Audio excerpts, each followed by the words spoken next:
everything that I know says I gotta go, tired of going solo. But I'm never gonna go there again. This is what it is, this is who I am, this is where I finally take my stand. I didn't want to fall, but I don't have to crawl. I'm not the one with two scarred hands, giving him the best of everything that's left of the life inside this man. I've been born again.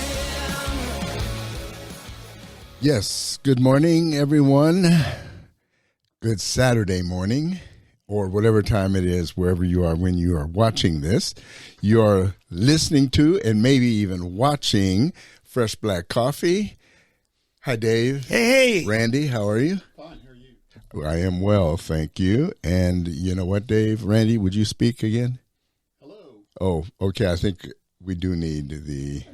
Let me shut that real quick. I think it was just powered on for a bit. Ah, there he is. Boy, we've got lots of reverb. Yeah, we do. So let me bring him down. As always, we have some new technical issue, but we'll get it now, Randy. Good morning again. Good morning, sir. There we are. That's Okay, muted. great. Yeah, we'll get. It's really bad. Yeah, we'll work with it. There we go. Okay, now, Randy. There we are. Test. Test. 1, 2, 3, 4. Okay, that's better. We'll work with it as we go. As I said, our dear friend, Tulsa World's own Randy Krehbiel, and a good friend of the show. We always enjoy having him in with us. And as we move through the show, I think we will get these technical issues worked out. I'll get you zeroed in. We're trying to get the level because he has a dynamic mic, and ours is a non-dynamic. So I need to make sure that setting for 3 is set to dynamic and not this kind. it is, because we have not touched it since the last time. Good. That's always on dynamic and Yep. not non-dynamic. Okey-doke. So, all right. Now that Shop talk, guys. Now that we've got that squared away, as I've said before, Dave, you're welcome. I've been trying for the last 15 minutes to get him to take over this And technical. please, if God is leading you to be an intern for this show, we want to talk to you. Yes, yeah. Or as some of my preacher friends say, I know God's speaking to somebody out there. Yes. And we're cheap. Yes. That's the important thing. We're real cheap. Now, as he said, intern. That's the effective word. Slave. Yeah, a slave. No, we can't use that word. We can't use that word. That's why we use the word intern. Yeah. Indentured servant might be. Indentured Student. Yes. There we go. I think the current term is apprentice. Apprentice. Yes. Apprentice. Okay. So, Randy, I think you can probably sit back a little bit more now again. Not wait. Yeah. Okay. How's that? Yeah. Wow. I think that's better. Is that better? That is. Okay. Oh yeah, and It he's makes not it even. a lot more comfortable for you. And we're not getting the echo from you, Dave. I think we had it, and you had to mess with it. I just point to him. Go ahead. Okay. All right. Yeah. Still sound fantastic? Yeah, we're good. Okay. We're good. Randy, you never sounded so good. I might start singing. Huh? Oh! Hallelujah. Believe me, that's something nobody wants to happen. This is what you call a God moment, because before everything was just not sounding good. It was muffled and messed up, and we were reverbing into his mic, but sounds like it's all good. Well, thank you, Lord. We've got a great show today. We have a great show. And what a week to have Randy in. Prophesy. No, hey, seriously. But listen, let's go ahead and get the important stuff out of the way. Colorado got beat last night. At about like 2 a.m. I mean, it's weird. I tried to stay up and watch this game. I didn't even know it was on. So around 9, because I kept looking, and there was no game. I mean, there was a game on. It started really late. Yeah, it was 9 something. And then all of a sudden I turned over, and it was already into the first quarter. I said, wow. So it was 29-0 at halftime. Yeah, they were smoking them. And then the defense fell apart. The defense totally fell apart. I mean, everything, at will, Stanford was just moving down every time. So I knew they could. And then all of a sudden, Colorado couldn't do anything. It was just weird. Did you watch the game, Randy? I didn't. I confess I didn't really realize it was on until it was 29-0, and I thought, well, I'm not going to turn it on now. And, then I got ready to go to bed, and it was 29 to 21. I think it was 20 because they ended up. Oh yeah, right. No, I think it was 29-19 when I saw it. That's it. That's I it. saw it was 29-19, and I thought, well, they got a chance, but it was too late for me. So and it went 2 overtimes. 2 overtimes. Oh, it did. See, I didn't even know till this morning that I didn't that Stanford wound up winning it. Yeah, and what happened? Colorado went for the touchdown instead of the field goal in overtime. Yeah. Right. Which you shouldn't do. You shouldn't do. Just go for the points, because then it made it easy. When you're the second team, you can try that. But don't do it when you're the first team. You make it easy on the other team when you didn't get a field goal, and all they have to do is kick a field goal. I mean, that's true. It was a big gamble, but and they knew Stanford has a kicker that's kicked 50-some yard field goals, and you're only kicking from like the 25. Yeah. So, or it'd be a 30-some yard field goal. Mm-hmm. So, yeah, there was a few coaching mistakes, but they just didn't, Shadur Sanders, I'm noticing he doesn't have his dad's temperament, or maybe he does have the Dion early on's temperament. Mm-hmm. He hasn't matured into being able to roll with the punches. Yeah. Like that was that play. Mm-hmm. This is now. Yeah. Because you could see they showed him on the sidelines, and he was just really ticked. I mean, he lets the stuff affect him. Yeah. And I think as the game went on, he started letting it get to him. And I think he was letting his own players' lack of making plays get to him. And he had an opportunity at one time to win the game in like the final minutes of regular time. Mm-hmm. He overthrew. Mm-hmm. What's the kid who got injured? Hunter, yeah. Travis Hunter. Is he already playing again? Yeah. Oh, wow. I didn't realize that. He scored, I think, 2 touchdowns last night. And he overthrew him. He was wide open, and he overthrew him. Oh. No, to be fair, Shadur Sanders threw 400 yards and 5 touchdowns, 1 pick. Yeah. That's not a bad game. No, exactly. But, that will haunt him. He overthrew him by like 3 feet or 4 feet above his head. When you're up 29-0 at halftime and you fall apart, that's your defense. Yeah. Oh, well, yeah, sure. Defense couldn't stop anything. Yeah. I mean, it was like 29 points should have been, and that's what I thought. Well, 29 points will be enough to win this game, because I don't think Stanford scored much this year. I could be wrong, but I don't think they've done much at all this year. No, and then the other thing, that they shut the Colorado offense down. Yes, that's true too. That's the other thing. And that is on Sanders. Yeah, they couldn't. They could not in the second half. They just couldn't score until again into the overtime, and they scored 1 touchdown and couldn't get the extra 2 points or anything. So here's what I looked at the polls when they came out Sunday afternoon, AP. The conference that has the most teams in the top 25 is the Pac-12. Yeah. You think, man, that is the prime conference, right? No, it's the one that's gone bankrupt. And it'll be gone next year, or at least as we know it. Mm-hmm. And which goes to show you, it's not putting the most competitive teams out there. It's attracting the most money and the most media. And here's the other amazing thing. The 2 teams that are left that haven't been picked up, mm-hmm. Oregon State and Washington State, mm-hmm. are 2 of the teams that were in the top 20. Oh, yeah. Where Arizona State are not up there, and they're in the Big 12. Nor Colorado, BYU wasn't part of it, but yeah. Right. Well, Colorado was in the top 20. They had moved briefly. Right. Yeah. Because they were doing so well in those first 4 games, and then all of a sudden things kind of fell apart. But it's kind of funny that that the two teams that weren't picked to do anything and haven't been in the top right now. I would argue, I mean, I guess there is a large logic to what's going on, but it's a logic that escapes me because, you know, Oregon State and Washington State shouldn't be in the same.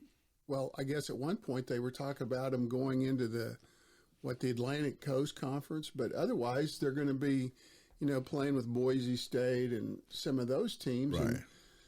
And they don't really belong in that that league. And then SMU just practically, I guess, sold the farm to get into the ACC. Well, SMU doesn't really belong in that, I wouldn't think. But maybe they do. I mean, they're probably belong in it as much as Wake Forest. I mean, one of the things I want to see over the time is if everything's about money and being competitive and all that stuff, does there ever come a time when the SEC says to Vanderbilt and, you know, Mississippi State or whoever, sorry, we don't need you anymore? Or Missouri. I mean, Missouri's not done much at all. Well, Missouri's they're not bad. This year, they're pretty good. They actually won that Western Division of the SEC twice or something. Yeah, but it's been a while since. But it's been a while. Yeah. I'll speak of somebody maybe a little closer. Arkansas. Yeah. A&M. I mean, really, if you want to get real, A&M's big mistake was leaving the Big 12. Yeah, and Arkansas, the Southwest Conference years ago, they never should have done that. But yeah, no, you're right. But I know the Big 12's reasoning. You see, they weren't going just based on football.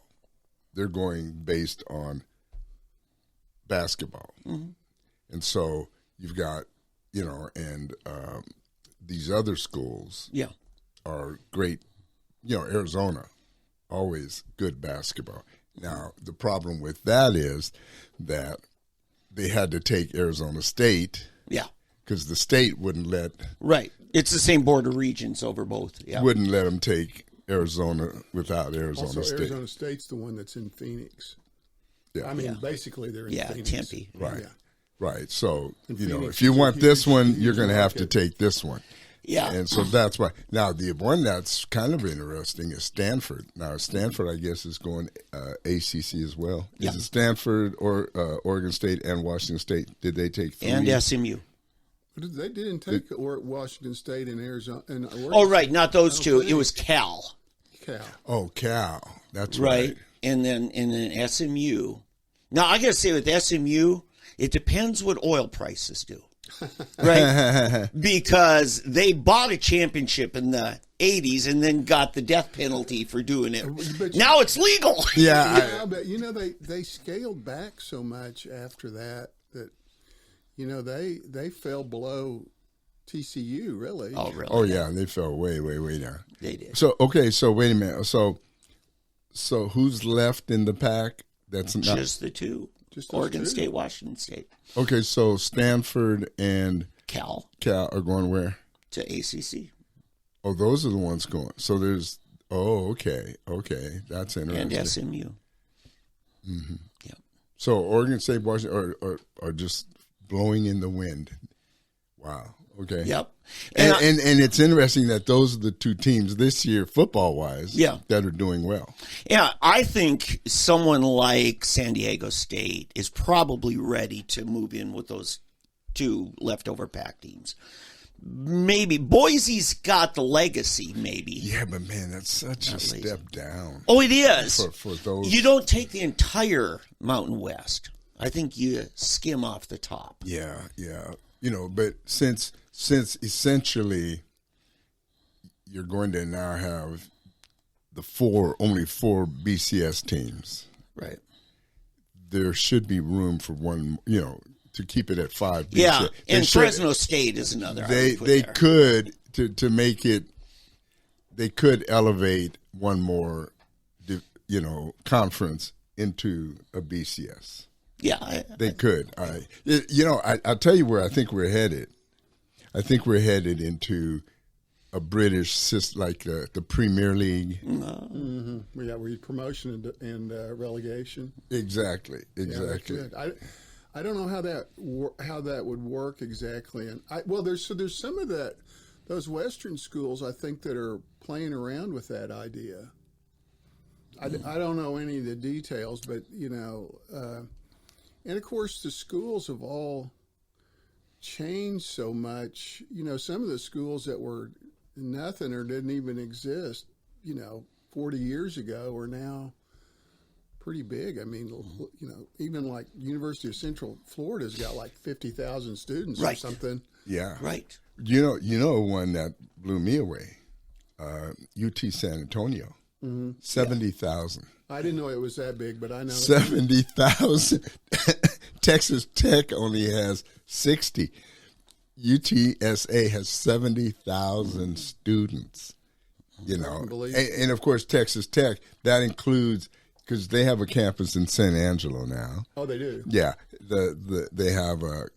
Well, now that's not the old San Angelo State, is it? Yeah, it is. Yeah, okay. It's now Texas Tech San Angelo, and then they have their medical school in El Paso.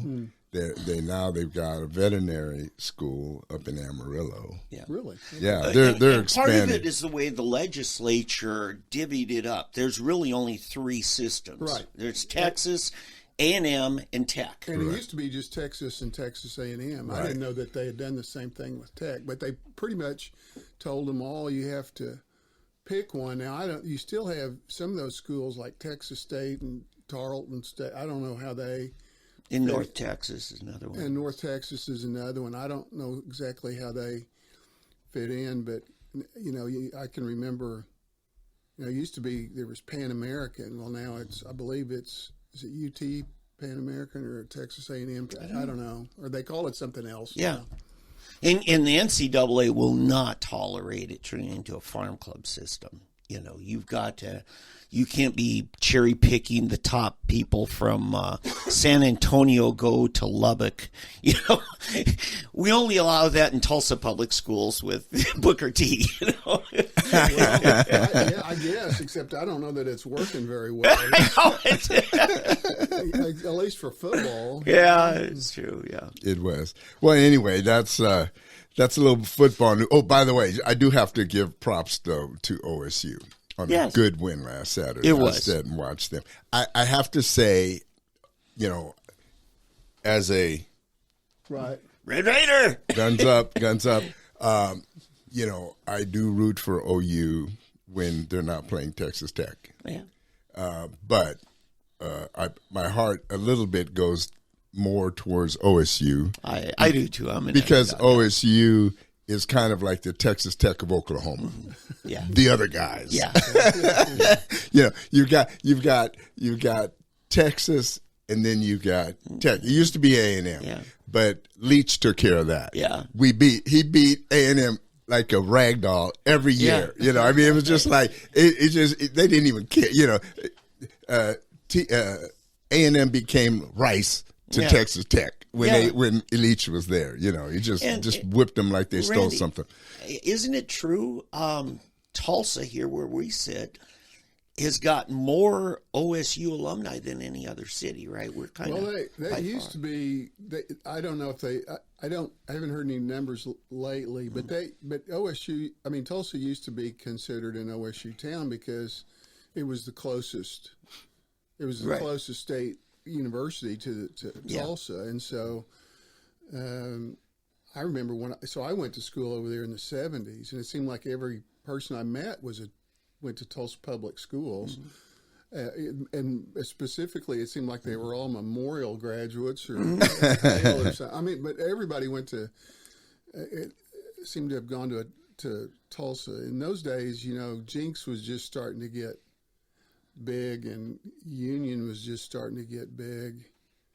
So TPS was a lot bigger. There weren't so many private schools. Basically, there was Kelly and Cash Hall. There weren't very many Cash Hall kids, I don't think, went to OSU.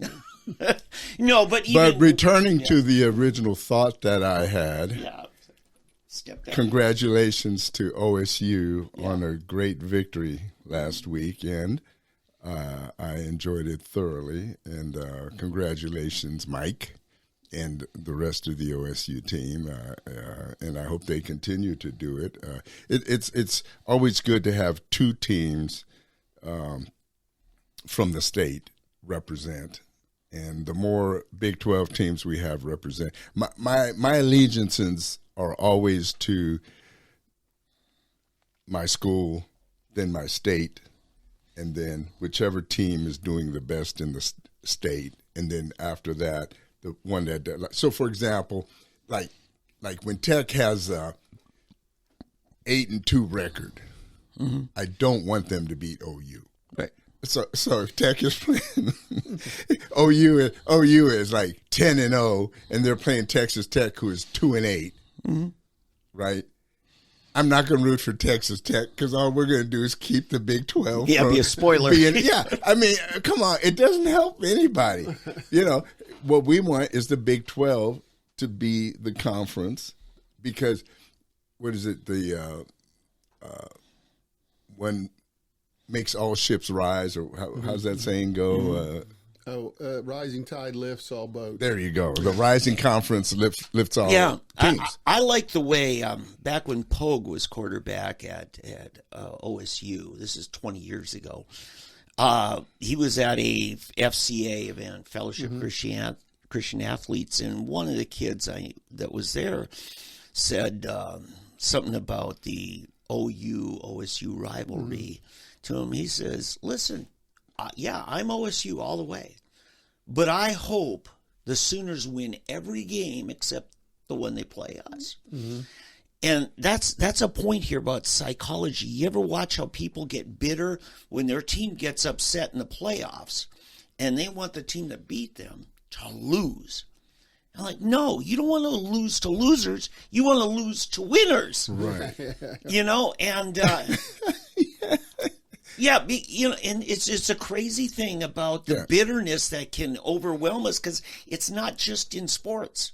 It's an attitude about life. Yeah, no, exactly. Yeah. So for OSU fans to want OU to lose in a national championship, let's say, it's silly. Yes.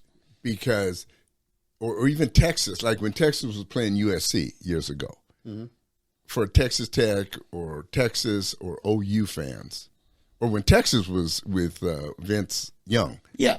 When they won it all. Yeah, when they were playing USC. For them, at that, now I can't stand the Horns. Right.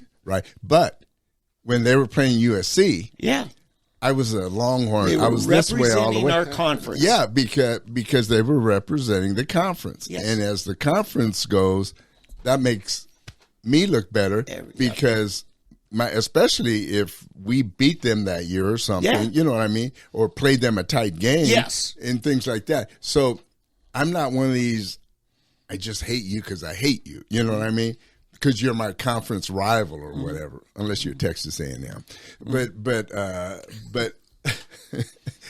no. But I do understand some of that. But here, watching some of the OU, and that's one of the things I really don't understand about OU people, the way they seem to treat OSU like that redhead stepchild, that you got to get over that. You got to quit. They are your other state school. They are good. I mean, think about the Heisman Trophy and the running backs. I even think, they had to kick the people they have kicked out of that school that have done well in the NFL. Yeah. They've kicked more people out that have done well than haven't. You know who I'm talking about.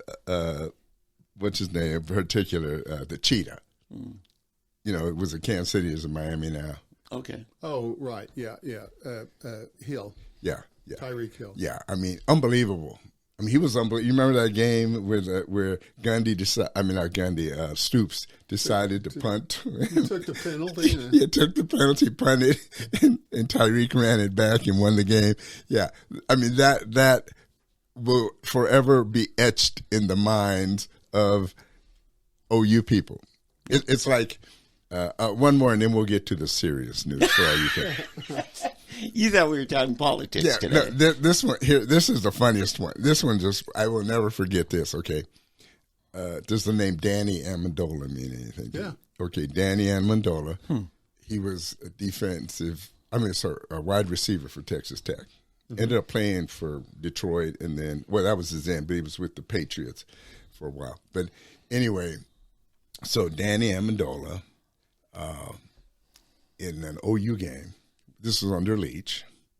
By the way, he was like Texas high school player of the year, and I remember watching him in his high school. They have a high school all-state game final at the end of the year, and that's where I first discovered him, and he was player of the game. But anyway, it was a game, OU Tech, and so it's the one where it was a goal line stand, and the final play, the Tech guy breaks the line, and the OU fans just went berserk because they were sure that the receiver or the running back was stopped short, but they gave him the touchdown. Okay, well, KJRH, Al Jerkins, he, for some reason, he got a hold of a video. It's the only place I ever saw it, and the only time I ever saw it. Someone in the crowd actually took a home video. Wow. And that video actually showed the guy actually did break the line. So that was a touchdown. Wow. But the TV cameras, the way it was all done, it looked like he hadn't scored. But the play that they should have called back was Danny Amendola. On a fourth down play, Tech decided to throw it. And he was about this far short of the first down, but they gave him the first down. Yep. That was the play. But for some reason, nobody remembered that. They only remembered the one. But so anyway, funniest thing I've ever seen, some creative OU fan, for their Christmas decoration, their whole front yard, they had reindeer. And they had like 7 OU reindeer dressed in OU football uniforms. And then they had 7 in Texas Tech uniforms. And then they had 1 in a referee uniform. And they showed reindeer with a football laying with the goal line. And it was about this far short. And then Santa Claus with the referee uniform doing this touchdown. I will never Must forget. have been a Tech fan's house, huh? No, it was an OU fan. Oh, okay. An OU fan showing, in other words, that it wasn't a touchdown. Oh, I got it. They showed it being short. It was this far short. Yeah, it was this far short. But I will never forget. I was somewhere, but they posted this. It was one of the most classic Christmas displays I will ever have seen in my life. But to go, I mean, just think somebody went to actually get 7 reindeer here, and do costumes, football uniforms to put the reindeer in. Yep. And then have a reindeer stretched out with a football, and Santa Claus, who's a reindeer, like this with a hat, and then in the referee's outfit, and then doing this. Yeah. Oh man, it was just classic. I will never forget that as long as I live. Yeah. But anyway, that's football. That's what football fans live for, though. It's just hilarious. It is. It's a good time of the year. Yeah, it is. So anyway, I guess we'll move on to some I almost feel like I should hit the button to start the show all over again. Welcome to Fresh Black Coffee, where we not only do relevant news, but we do sports and humor. We do. With our friend Randy Krehbiel. Yeah. Tulsa World's own Randy Krehbiel. Hey, where do we want to begin? I think we should probably begin with the whole Israeli conflict situation. And let me just start with this, and then we can take off from there. I don't have any personal Jewish friends. No. I don't have any personal Palestinian friends. In fact, I don't think I even know any Palestinians. I don't know any Israeli friends or Israelis. I don't have contact with many Jews, if any. So I don't have extra great feelings for.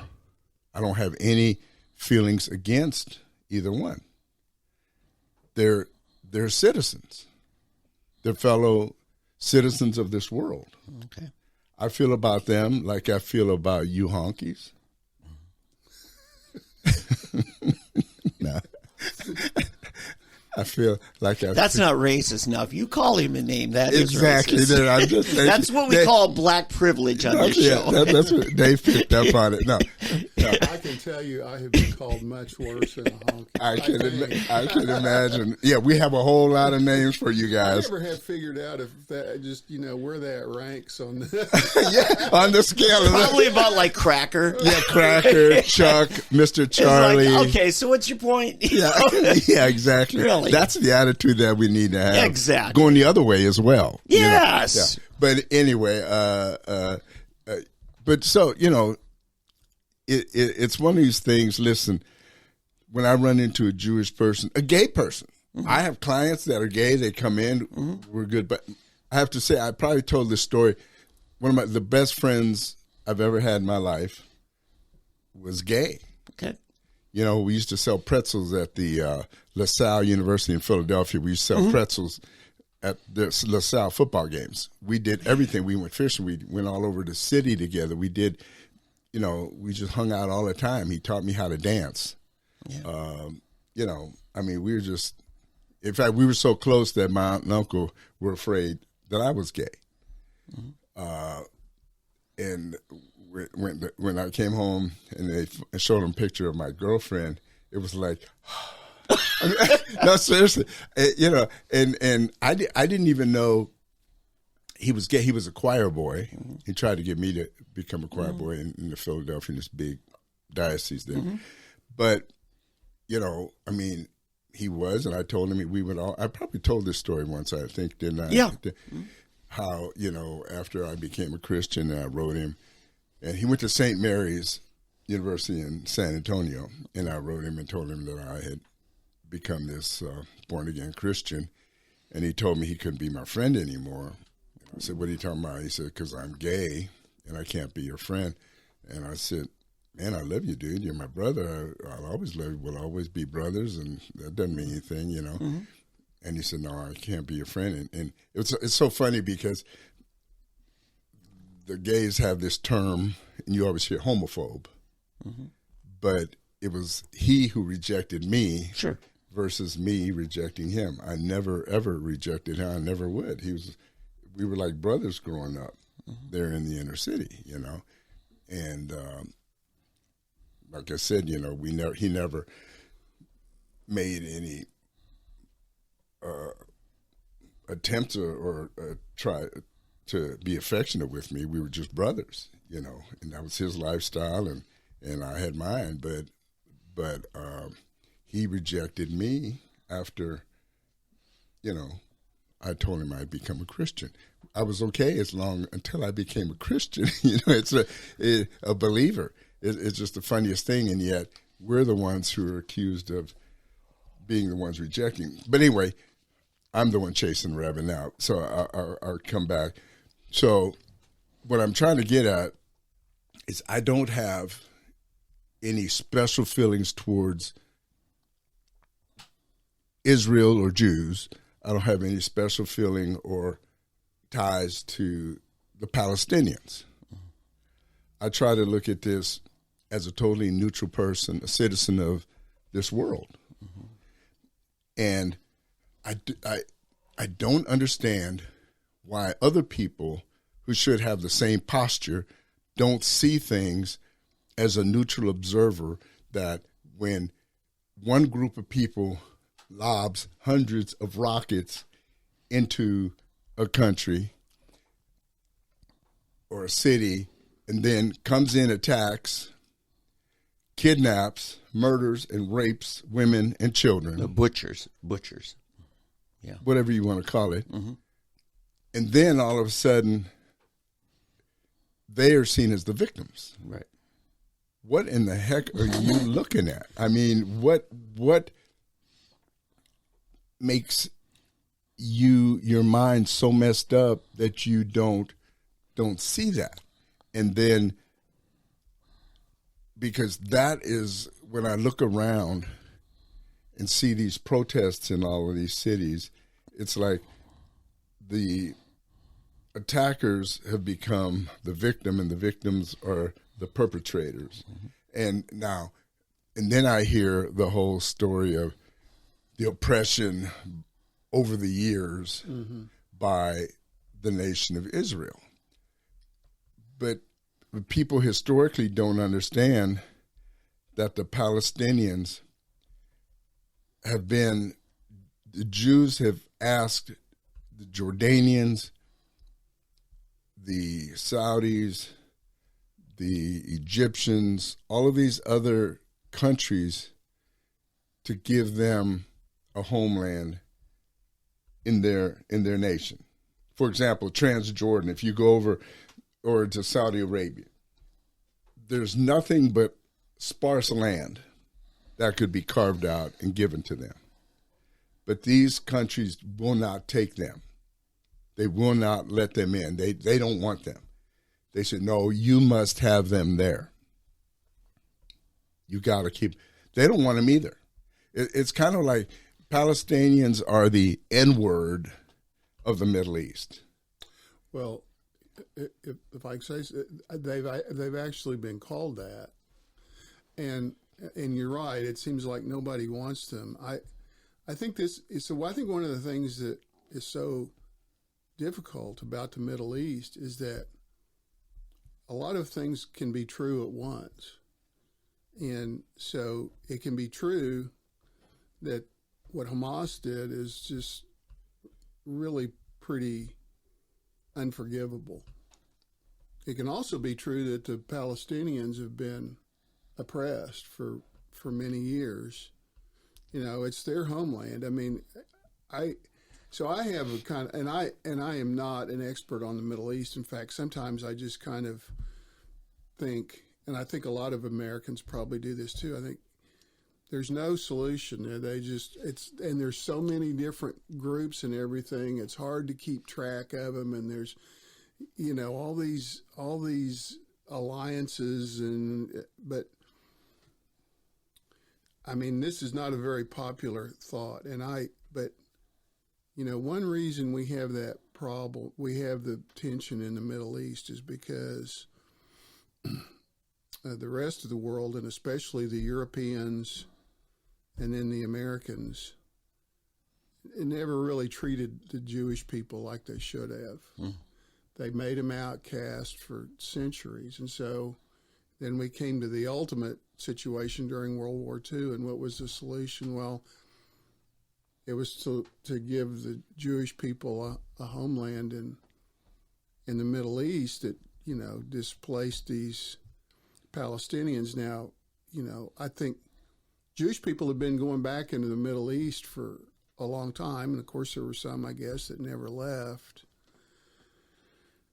But, I mean, you just got to think, if the Jewish people had been accepted in the rest of the world, would we have the situation in the Middle East that we have now? Yeah. Now, that's a big what if, and I realize that that's kind of,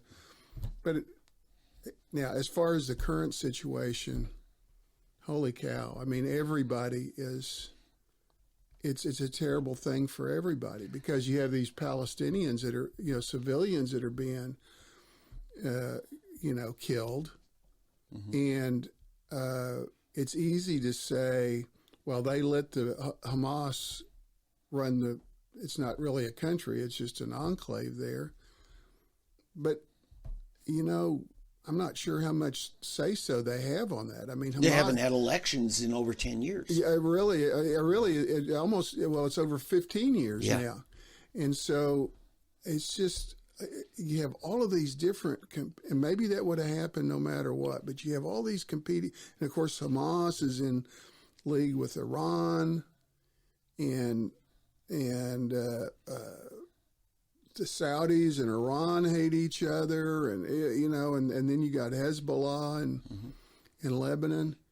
Israel is our ally. We got to stick by them. They're the closest thing we have to a true ally in that part of the world, and they're closer to sharing the same set of values as we do, I guess you would say. And another thing that can be true, more than one thing at a time. You can be an ally of Israel, or a steadfast ally of Israel, and not necessarily agree with everything the Israeli government. That's a very good point. Does. And I think, and so when you see these protests and everything, now I don't think it's a good idea for them to be out doing what they're doing. I think but who's they? These protesters. Yes. Yeah, I don't think that's a good idea, but you understand that over the last, especially 4 or 5 years, there's been a lot of pressure on the Palestinians where they've been pushed out of some of the areas on the West Bank that they had occupied. There had been between 200 and 300 Palestinians killed by Israeli forces this year. So you can argue about whether that's justified or not, but as a practical matter, that creates more tension, and that gives, at least in some minds, justification for pushing back on the other side. You push people into a corner, and you keep pushing on them, and eventually they're going to push back. Yeah. And it may not be in what we consider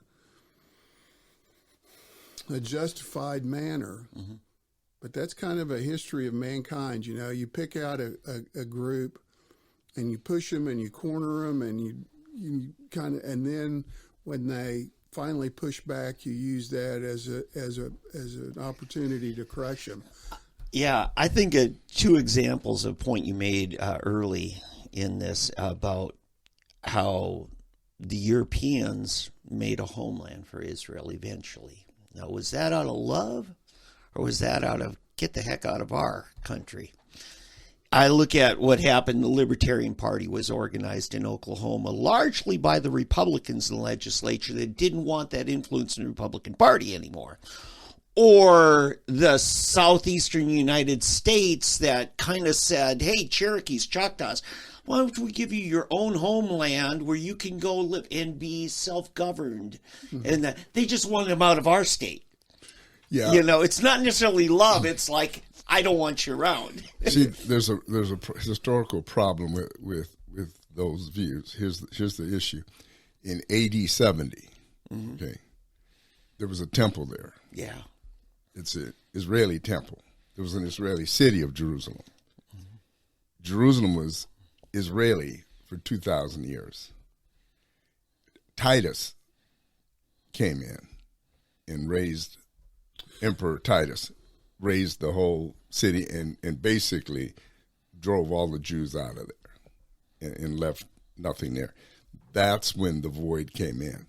So that's when the Israelis were actually dispersed into Egypt and into Europe. I understand that. Now, to answer your thing, no, I don't think, yes and no, but the reason the Europeans and Americans said, yes, we'll help you get your homeland back was probably to get them out of their hair. But it's like the parable about the judge. They're bugging me so much. Let me get them out of my hair. Oh, yes. Because the Jews were not going to relent that this is our place. We want it back. It'd be like if the Native Americans say, we want our land back. We want our land back. We want our land back, and did not relent. And finally, America, okay, let's make a deal. We'll give you the Cherokee land back, or the Choctaw, or we'll give you the Apache land, or which in a sense we kind of have by giving them the reservations, right? We could say, no, it's American land totally. And so we kind of compromised in a different way by carving out these reservations and making those kind of a carve out where you don't pay taxes, you can do whatever you want on them, and now through the different laws. But so what I'm saying is there are always arguments on both sides. One is that when we let Israel go back, and here's the deal: if the Arabs had allowed the Israelis to just come back peacefully and have their parts of, but no, they started attacking, killing, and so Israel started fighting to get, and every time they would fight, the Jews would take a little more land. You remember the 6-day war, 6 or 7 day, I always get my numbers. But anyway, every time they win, they take a little more. And then in was it 72, I guess, where they went all the way almost took the Sinai. Egypt. Yeah, they took the Sinai and they went into and Suez Lebanon, Canal, yeah. Right, and they went all the way to Lebanon. And then finally they retreated somewhere. So, okay, you can have this part back, but but they took all of Gaza and everything. But they said, this is as far as we're going. You guys started this. These are the spoils of war. We're keeping this. You started it. So if you don't like it, you shouldn't have started. So, I don't weep. It's like when a bully starts a fight or somebody starts a fight and then they lose and then they whine about the outcome. So I mean, that's how I look at these things. That's why I don't feel sorry for the leaderships of or in a sense, I don't feel sorry for the Palestinians because they're allowing. It's like I don't feel sorry for Black America. Okay, it's a similar situation. I do not feel sorry for Black Americans for their plight in the ghettos, in the slums, for their poverty, for their ignorance, for any of that. And you can quote me on that. And because there's nobody blamed but you. You keep electing the same people, you follow the same people, you reject the same people, and when they don't deliver and they keep you locked in the same poverty, ignorance, and stupidity, then you want to try to blame somebody else. You can say, well, we're not Hamas, we're just these poor people, innocent people. No, you're the ones who are allowing these people, Hamas, Hezbollah up north, and whoever it is, ISIS, whatever the group might be that's creating all the terror, it's still coming out from you. It's your children. And if I took 1,000 Palestinians out of the community, how am I to tell this is Hezbollah, this is not innocent person, this is this, this is this, this is that? You see what I'm saying, Randy? It's too hard to try to differentiate these poor innocent Palestinians from the murderous savages. But I think it's safe to say that some of the people that are being killed are innocent. For one thing, many of them are children. Yeah, right. But whose fault really is it? Is it Israel's fault, or is it the fault of those who started the attack, who now attacked and beheaded or raped and murdered the Israelis? What I'm saying is this: it doesn't really matter whose fault it is. What matters, if you're a Palestinian, I would say, or if you're anybody else, it's the perception. Where'd that missile come from? It came from Israel. Mm-hmm. They killed us. Right. So it's as simple as that. But why did the missile come from Israel? You don't care. You don't care because you know that missile came from Israel and it killed us, and you know that Israel has cut off just about all trade in and out of the country. They control water and electricity They too. control everything. All right, let me ask you a question then. Then why are the Japanese not terrorizing America because that bomb came from the United States, because atomic bomb. Because Japan was allowed to prosper after the war. Israel has allowed Palestine to prosper if they wanted to, but Hezbollah, Hamas has not. No. I think there's both. You can make, and again, this is where both things have some truth. Hamas has controlled the country, so it's on them if to a certain extent. But Israel and Egypt they've got this tight vice around Gaza. Mm-hmm. And they pretty much control everything that goes in and out of there. Mm-hmm. So I think, it depends on your point of view. I mean, let's go back to 1947. Who really started what really started the conflict? The conflict began because some of the allies decided, at least this is my understanding, okay, we're going to set up a Jewish state, an Israeli state in this land. Well, there were people already there. It wasn't an empty land. There were people there. Mm-hmm. And the Arab people considered it their land. And the Palestinians are the descendants of the people who were living there. They considered it their land.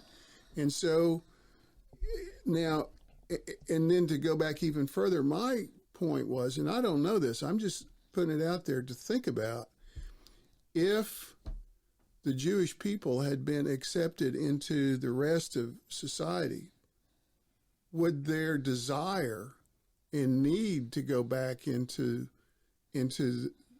their promised land, would it have been the same? Okay, well, let me just say something on a couple of these things. In World War I, you had, the French and the British had colonies all over the world, right? Yes. And the British came into Palestine and occupied it, largely by the forces of General Allenby, who's Jewish, a British officer who's Jewish. He was promised a Jewish homeland, and the British reneged on it.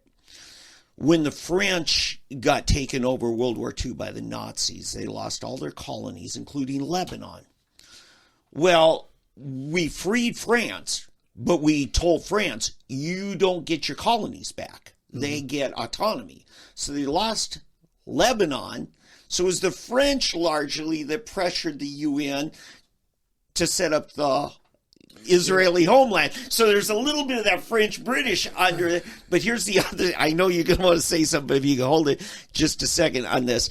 I think the other thing, Benny Hinn, once he came to my Bible school, was telling us a story. He says, I grew up in the Holy Land before 48. Mm-hmm. I am known as a Palestinian, even though I'm Jewish. There were a lot of Jews lived there too. So we can't oversimplify and say, well, they're all Palestinians, even though on his birth certificate he's called a Palestinian. Right. And this is what makes it so, one of the things, I think this is what more than anything makes it so difficult, is that, history is not simple. It's not, we want to simplify it. We want to simplify it, but you've got all of these different elements that are all tangled together. And so in the Middle East right now, we have all these elements. They're all tangled together, and it's hard to know on a mass level. You look at you look at individuals, what happens to them, and you think, oh, that you can say that's terrible. You look at the big picture, and it's a lot harder, to say, okay, there's, I hate all of Group X, but I like that member of Group X. And I want to say, not all the Palestinians are Hamas. Not all of them are even Islam. Right. Because there's a lot of Christians amongst the Palestinians, in the West Bank particularly. Right. Yeah, and I think in Gaza it's supposedly, or maybe it's for all of the Palestinians, it's like 6% Christian or something. Yeah, more so in West Bank, though, than in Gaza. Yeah. Did you know even in Iran, they have Jewish synagogues? And Iraq. Iran. Iraq and Iran. Right. They've had them in Iraq. But Iran, which you can't... with the Ayatollahs, that Iran has Jewish synagogues and Christian churches. The only law is you can't proselytize. Yeah. As long as you keep it within your family and you go to synagogue on Sundays or Saturdays, excuse me, Yep. Friday night, Saturday, synagogue or church on Sunday, you're good. Just don't carry it out into the street. So it's just interesting that most of us don't know that. And I think that's one of the reasons why. I mean, I would think why personal relationships are important, because it's easy to say, well, I don't. Those Group A people, they're just terrible. They're awful people. But I like a couple of members of that Group A, and so you get these situations where, and I think especially in the Middle East, where theoretically people are enemies, and yet they turn out to have close personal relationships. Right. They don't like each other's group, but they like each other, and we see that all the time in the United States. Oh, we see it in politics. I mean, Randy, you know people across the spectrum, and it helps you do your job better. Politicians who are smart, take John Eccles. He will go find a good Democrat leader in the legislature they can work on some bipartisan things on, and it strengthens his ability to get something done. It's also true internationally. I think you're onto something there. Is like, you know what? We got to quit listening to the demagogues who want to simplify it down and tell us who our enemy is. Right, but see, that's one of the things. That's why Israel has now given the Palestinians, they've told them to leave Gaza, just move south, flee that area, because we're going to basically raise it. We're going to just clean it out, find the tunnels, implode all the tunnels, and do whatever we need to do to clean out the rat's nest. And Hamas is telling them, no, you stay. And I wouldn't be surprised if Hamas doesn't start killing the citizens of Gaza and blaming Israel for it. See, this is the bad thing. You weren't here, Randy, but I was telling Randy. I was telling Dave a story when I was a kid in Philadelphia, living in the hood, and I hadn't lived there long enough to know this, but they have these rules, and rules about no rules. There's a thing called fair one, and so when you fight, you have to call fair one, or at least used to be. And if you didn't call a fair one, that means no holds barred. So I ended up getting into a fight with this kid, my own age, maybe a year older. And so, quickly I'm just beating the crap out of this kid. Next thing I know, I hear cut, and I'm fighting I'm 12, maybe 11 and a half or so.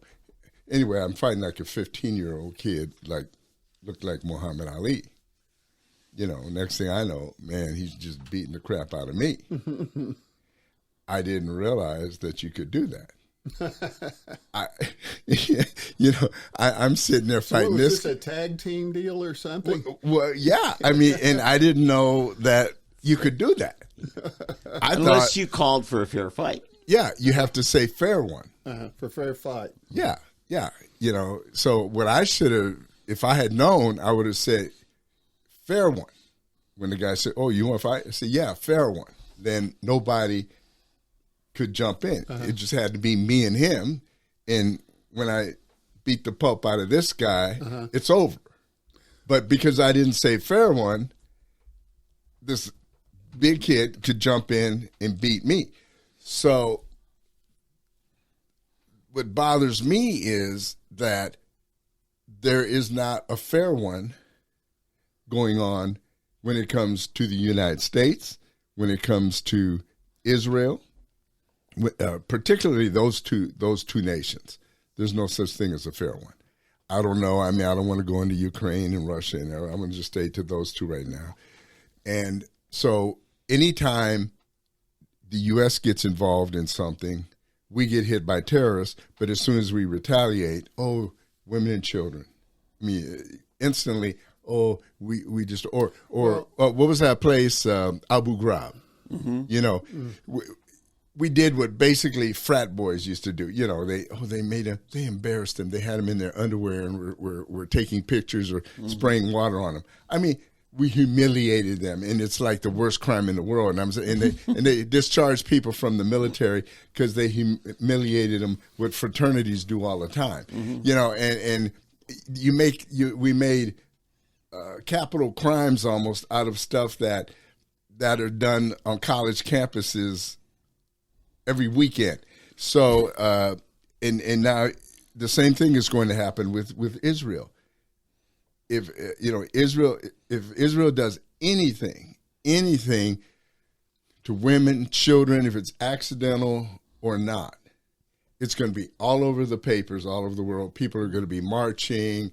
You know, oh, they're killing our women, they're killing the children, the innocents, Yet, what Hamas has done, what Hezbollah, Al Qaeda, you name them, ISIS, whatever you want to name them, well, they're just like that. You just have to understand that's just how they are. But so, I just want to get to the point to say, look, we can't allow ourselves to have two sets of rules. You cannot have rules for these guys and rules for us. Yeah. And this is what Israel has been successful because they have not played that. As they used to say in Living Color, homie, don't play that. You know, if Israel or whoever it is, this is the problem with the Republican Party and why they're having such problems right now electing a speaker and why they can't, for some reason, accept Donald Trump as their leader because they want to play by the Geneva Convention rules when the Democrats don't. Over on one side, it's no holds barred. Whatever you want to do, whatever you want to say, whatever you can get away with, we're going to do it. But Donald Trump, he's not a nice guy, and it comes from within. It's from within that the attacks.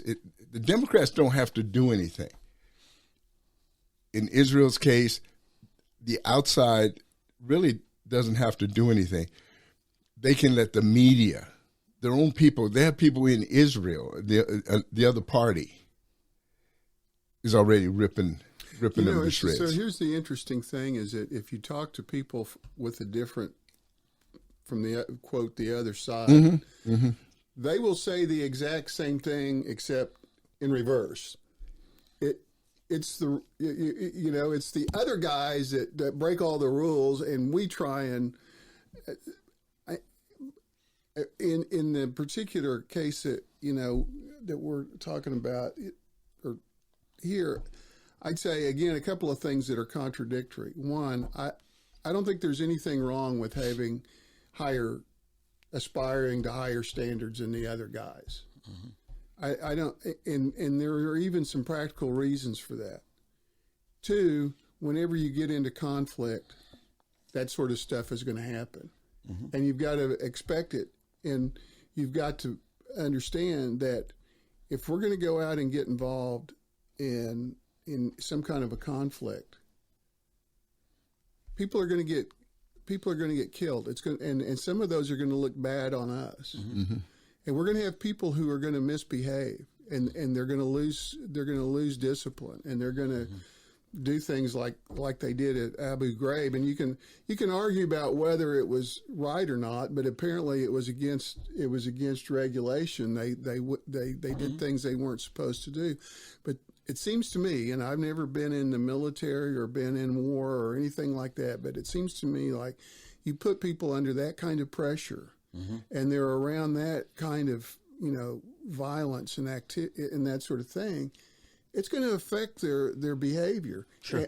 And so you have to understand. I think a lot of people, they see on TV people, in wars or something, they go out and kill 30 people, and then they come back and everything is fine. That's not the way, as I understand it, that's not the way it works. If you look at these guys who came back from World War II or Vietnam or something like that, for a lot of them, that remained on their minds.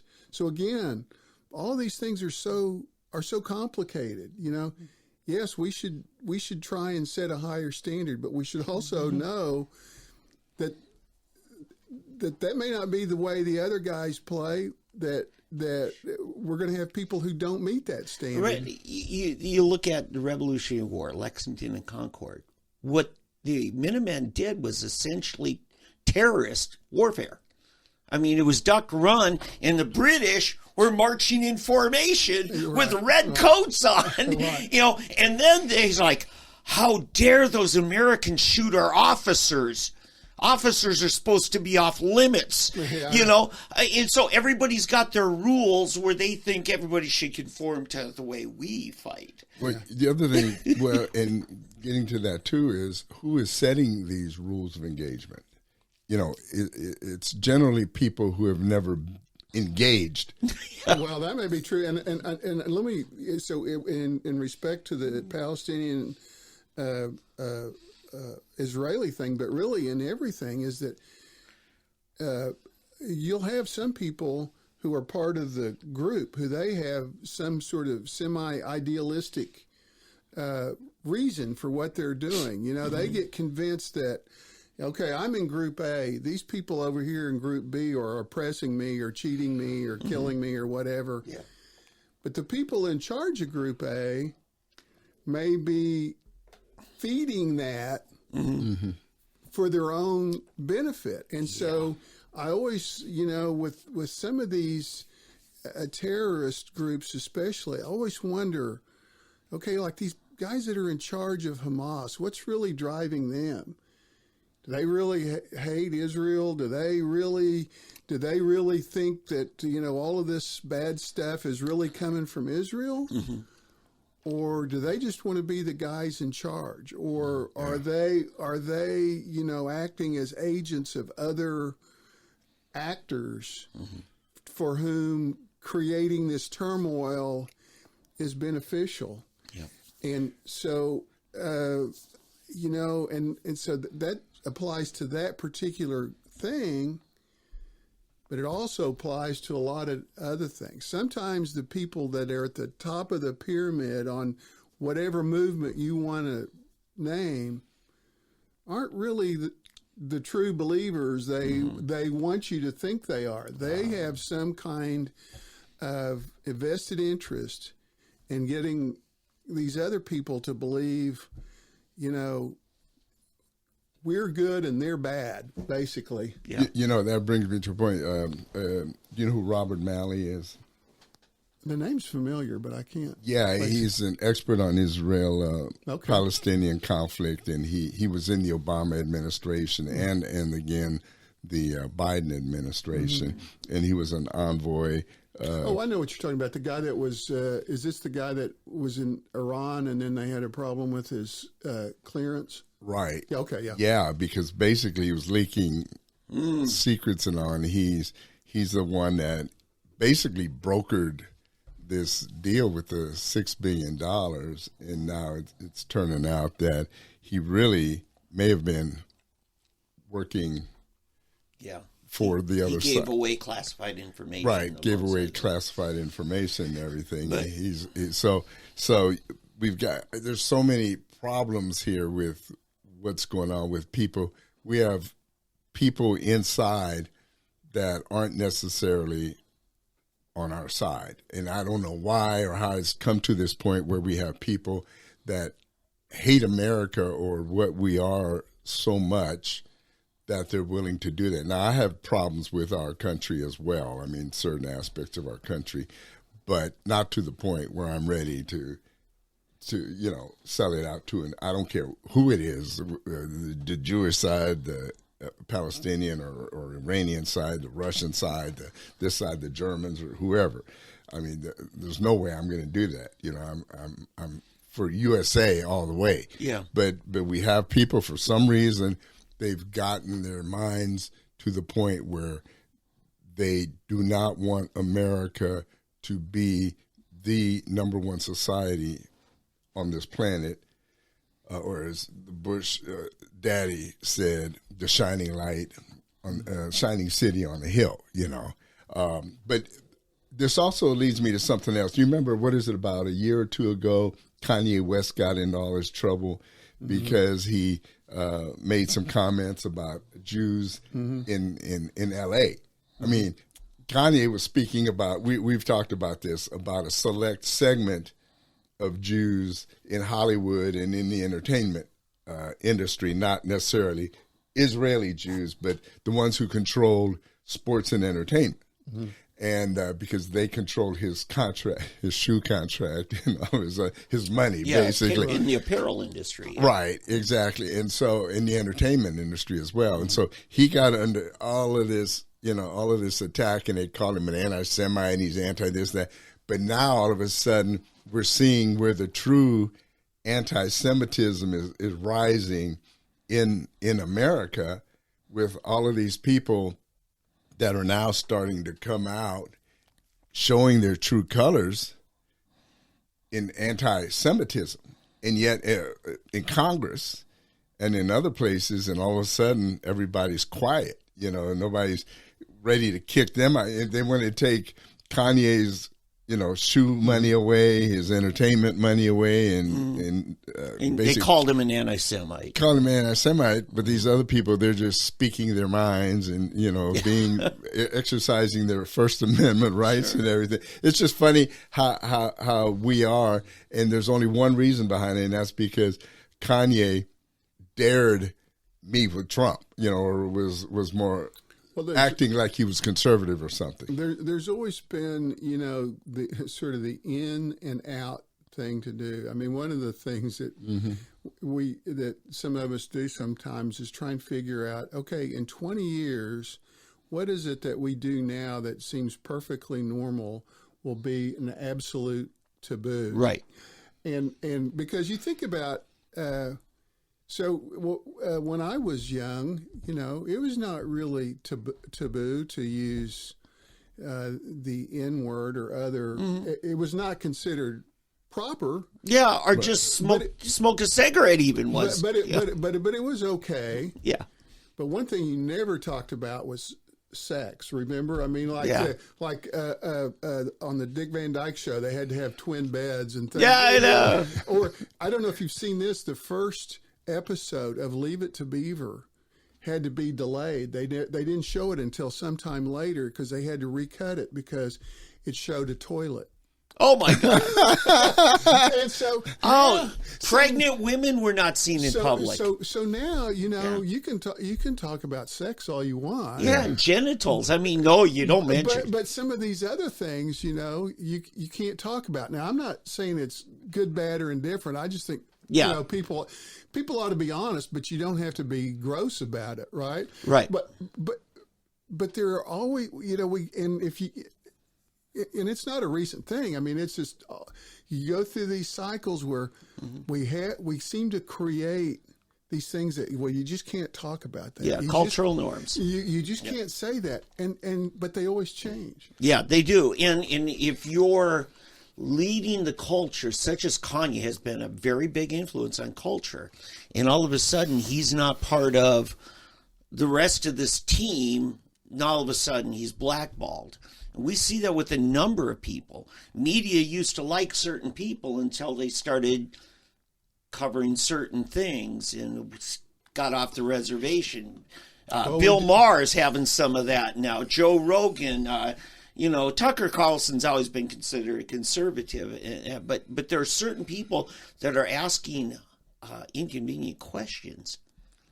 Yeah, or sometimes just being obnoxious, but by the standards of the day. But the point is that we tend to move in herds. Yeah, I mean, we groupthink. We move in. I mean, I've seen it. I think I've talked about this. You see this in legislature where everybody's just kind of going around, and you've got some legislation that seems completely innocuous, and all of a sudden somebody gets a whiff of controversy or something, it's like all these heads come up and they're looking around, and the tide just completely turns all of a sudden. Yeah. And it's but we all do it. I mean, we all kind of, well, I'm not going to, get outside of the, or the other part is, it's like the mean girls in middle school. You're pointing at people, oh, look at them, they're. So anyway, I guess that's leading us nowhere. But well, no, I mean, no, it is true. But see, that is exactly what is going on in the world today, and somehow, that needs. That's why it's funny. As much as I differ generally in my views towards Bill Maher and people like that, and but I respect an honest liberal or an honest progressive because he's consistent. Yeah. So Bill Maher lately has actually taken the position of a true progressive or radical, because now he's questioning the other side and some of the things they're doing. He has issues now with what this administration is doing because it doesn't make any more sense than what the Republicans were doing. And you take Joe Rogan, who early on questioned it. What was the guy? He's the podcaster. He was but he, oh my goodness, the guy that went to Russia and he helped him, and now he writes he's a writer, he was a journalist, and he helped Greenwald. Greenwald, yeah. Yeah, Greenwald. Oh, I know who you're talking about, yeah. Yeah. Gutsy journalist. Yeah, what's it? I can't. He interviewed Snowden. Yeah, Snowden. He was Snowden's guy. He actually helped Snowden escape and got him. He's basically just cranky. Oh, Greenwald? Yeah. Yeah, he is. But the guy is the most honest and straight out there guy in the world, and he lives in South America because that's the only country that's given him asylum because he's wanted all over the world. Glenn. Is it Glenn? Glenn Greenwald. Yeah, Glenn Greenwald. And, but see, he's a guy, he's gay, married to a guy, but see, that's what I'm saying. While I don't agree maybe with his lifestyle or whatever, but he's honest in his reporting. Right. Everything he has said. I think he first started with Julian Assange. I think that he first started working with him and then with, what's his name? Snowden, Edward Snowden. But there's so much, even as conservatives, we can get caught up in our own BS, if you will, that being fed all the time, and we take these positions. A great example is Iraq. We never should have gotten rid of Saddam Hussein. Yeah. In retrospect. Well, we were lied. We did. We were lied to by both the Clinton administration and the Bush administration exactly. about the weapons of mass destruction. Right. I mean, I'm asking you, is that what the newsroom? Well, I don't. sees it? I mean, the main one I remember is when Colin Powell went to the UN and said, but I'm sure a lot of my recollection is that the Clinton administration had concluded that Saddam was now he was more dangerous than he was, because he was originally kind of the Americans backed him, and then they decided that he'd kind of gone off the rails. I mean, he was a bad guy. There's no question about it. But I think he was our bad guy at first. He was our bad guy. But the other thing of it is that whenever you remove the central power, whatever that central power is, and it creates a vacuum. Yes. You know what happens when you have a vacuum? It just whoosh, and you don't know what's going to happen. And you don't know what's going to happen. Yeah. See, here's what's so crazy in retrospect. Saddam actually would have kept Iran at bay because he and Iran were great enemies.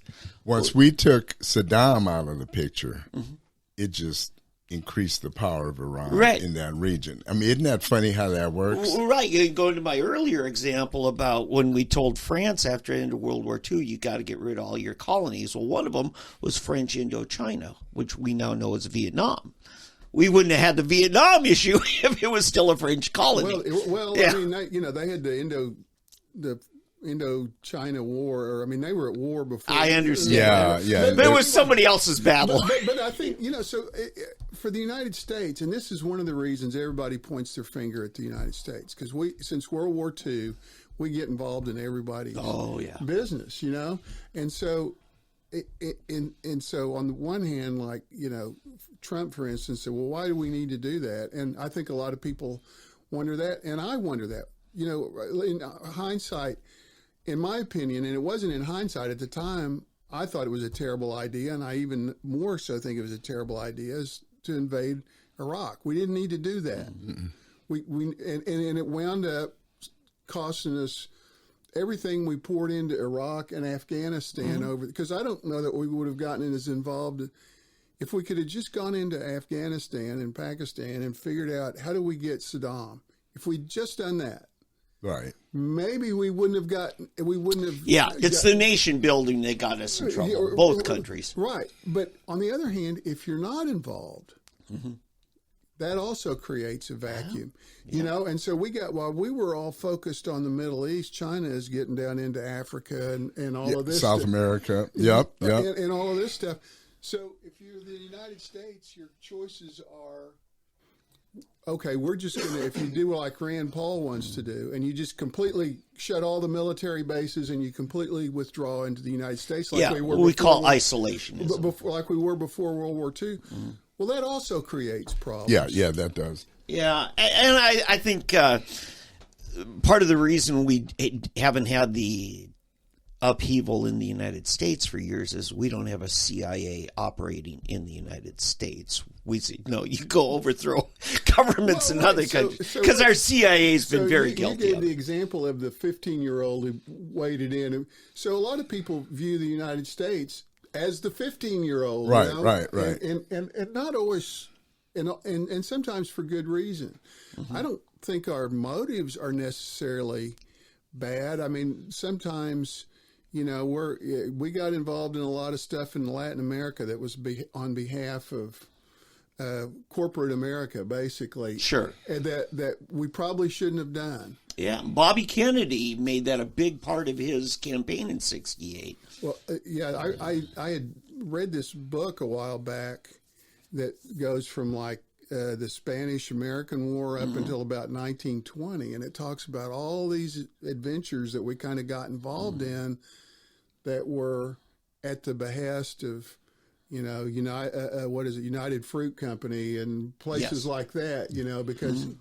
Nowadays, is that Dwight Eisenhower speech from the military-industrial complex, Lockheed Martin and Sikorsky and so when you got Boeing. This Chamber of Commerce and big industry working with the military-industrial complex, saying, "Here's the solution," we go wipe out that, Our own oligarchs. Yes. We've got our own oligarchs in this country. We always talk about the oligarchs in Russia and the Middle East. See, and Bobby Kennedy's point specifically was the reason why you got communist insurgency in Central and South America is because the natives there associate the United States with propping up the super wealthy majority in the industry, and they're raping our land for the natural resources. My theory, and of course I'm not a social scientist, but my theory is people only call themselves communists because they're mad at everybody else, right? I don't think there's that many true communists in the world. They are aspiring capitalists. Yeah. For the select few. I mean, look at selective capitalism is communism. Well, I tell you, there's a lot of social programs in the United States that are being. Socialism is a different thing. Yeah, but, well, to me, it's by degree. It's almost semantics. It's a matter of degree, but I mean, theoretically, communism, the workers own the production and all of that. Yeah, like stuff. like the workers own the Soviet Union. Exactly. Yeah, you know what, Odessa, Ukraine, you know what that Yeah. is? That's the Riviera for communists. The Russian, it was the Riviera for the Soviet communists. That's what it was. So, I mean, one of the ironies is that in pure Marxism, as I understand it, and I haven't studied it closely, but as I understand it, there's not supposed to be any state. Mm-hmm. Everything is run by the workers, the people. There's no, and so what happened? In our examples of communism, which is mainly the Soviet bloc and China, and then you've got North Korea, which is really kind of a private fiefdom. You have the most all-encompassing states. The Politburo. Yeah, it supposedly is the party, but it's really it's just power. The bureau. Well, it's all about getting power. So if you were a Bolshevik in 1917 and you're reading all this about, yes, the people should own it, the people should, you would think that would be the utopia of human rights, of civil rights. And it was the most oppressive. Yeah. You just have to be one of the right people. That's why when they start talking about communist, I thought, well, I understand what you're saying, but I'm not sure we've ever had a truly communist society. No. I mean, maybe. I mean, some of the European countries are pretty socialist, but they're not communist. No. Right. We've got an example right here in America, BLM. Yeah. Right? BLM was supposed to be this thing, following a socialist communist model. But would you end up, these three women at the top, buying up all of these mansions and properties, enriching themselves. Al Sharpton with his National Action Network, NAN, he's become wealthy. Jesse Jack. It's the old thing of the sin of man, which is greed. You get a little power, and it transverses Christianity too. You get these preachers that decide they're going to do all these good. Yeah. Right. Well, that's why Eddie and I, who've both been, in the ministry at times of our lives, we're like, you do not want the United States to have an official Christian nation. Oh, I think that because every European country that's declared itself Christian has oppressed true Christianity. Mm. I mean, how's that working out for the United Kingdom? Because their king, who's head of the church, doesn't even believe in Jesus. I mean, it's that bad. I mean, I'm afraid what it did is that it basically broke Christianity in Europe. By that I mean, they have very low participation rates and things like that. I mean, I've been reading a little bit about Ireland, and I got to the point they had what were called the tithe wars. Have you ever heard of the tithe wars? No. So this was a period in Ireland, I guess, in the 1800s, 17 or 1800s, where the Catholic, majority revolted in a mainly peaceful way because the Catholic people were being taxed to support the Church of Ireland, which was, an offshoot of the Church of England. Mm-hmm. It was in what we would call Episcopal now in the United States. It obviously it was mainly the Catholics that were paying it, but it didn't apply just to Catholics. Yeah. It also applied to Presbyterians, Baptists, other what were called non-conformists. So unless and I'm sure you had to pay it if you had to pay this tithe if you were in the Church of Ireland, but it was for your church. Yeah. All of these other people were being taxed. They would come and get their cattle and things like that to support the Church of Ireland. Yeah. And guess what? People didn't like that. Right. And frankly, I don't think, I think most of us would say that's not fair. So oftentimes a political movement will claim to be one thing and in fact create the opposite. And I think in the case of something that you're trying to present as spiritual and having some kind of a moral presence, it corrupts that image. Yeah. And that's why I'm going back to your earlier point about the people at the top probably don't even believe it. They just know it's a talking point that helps them politically. So they will sell a lie, because it moves the people the direction you want. Or maybe you wag the dog. I think what we've come around, inadvertently, we didn't try this, but the founding of this nation, the way it was set up, was accidentally ingenious. I mean, seriously, when the founders set up our nation to be free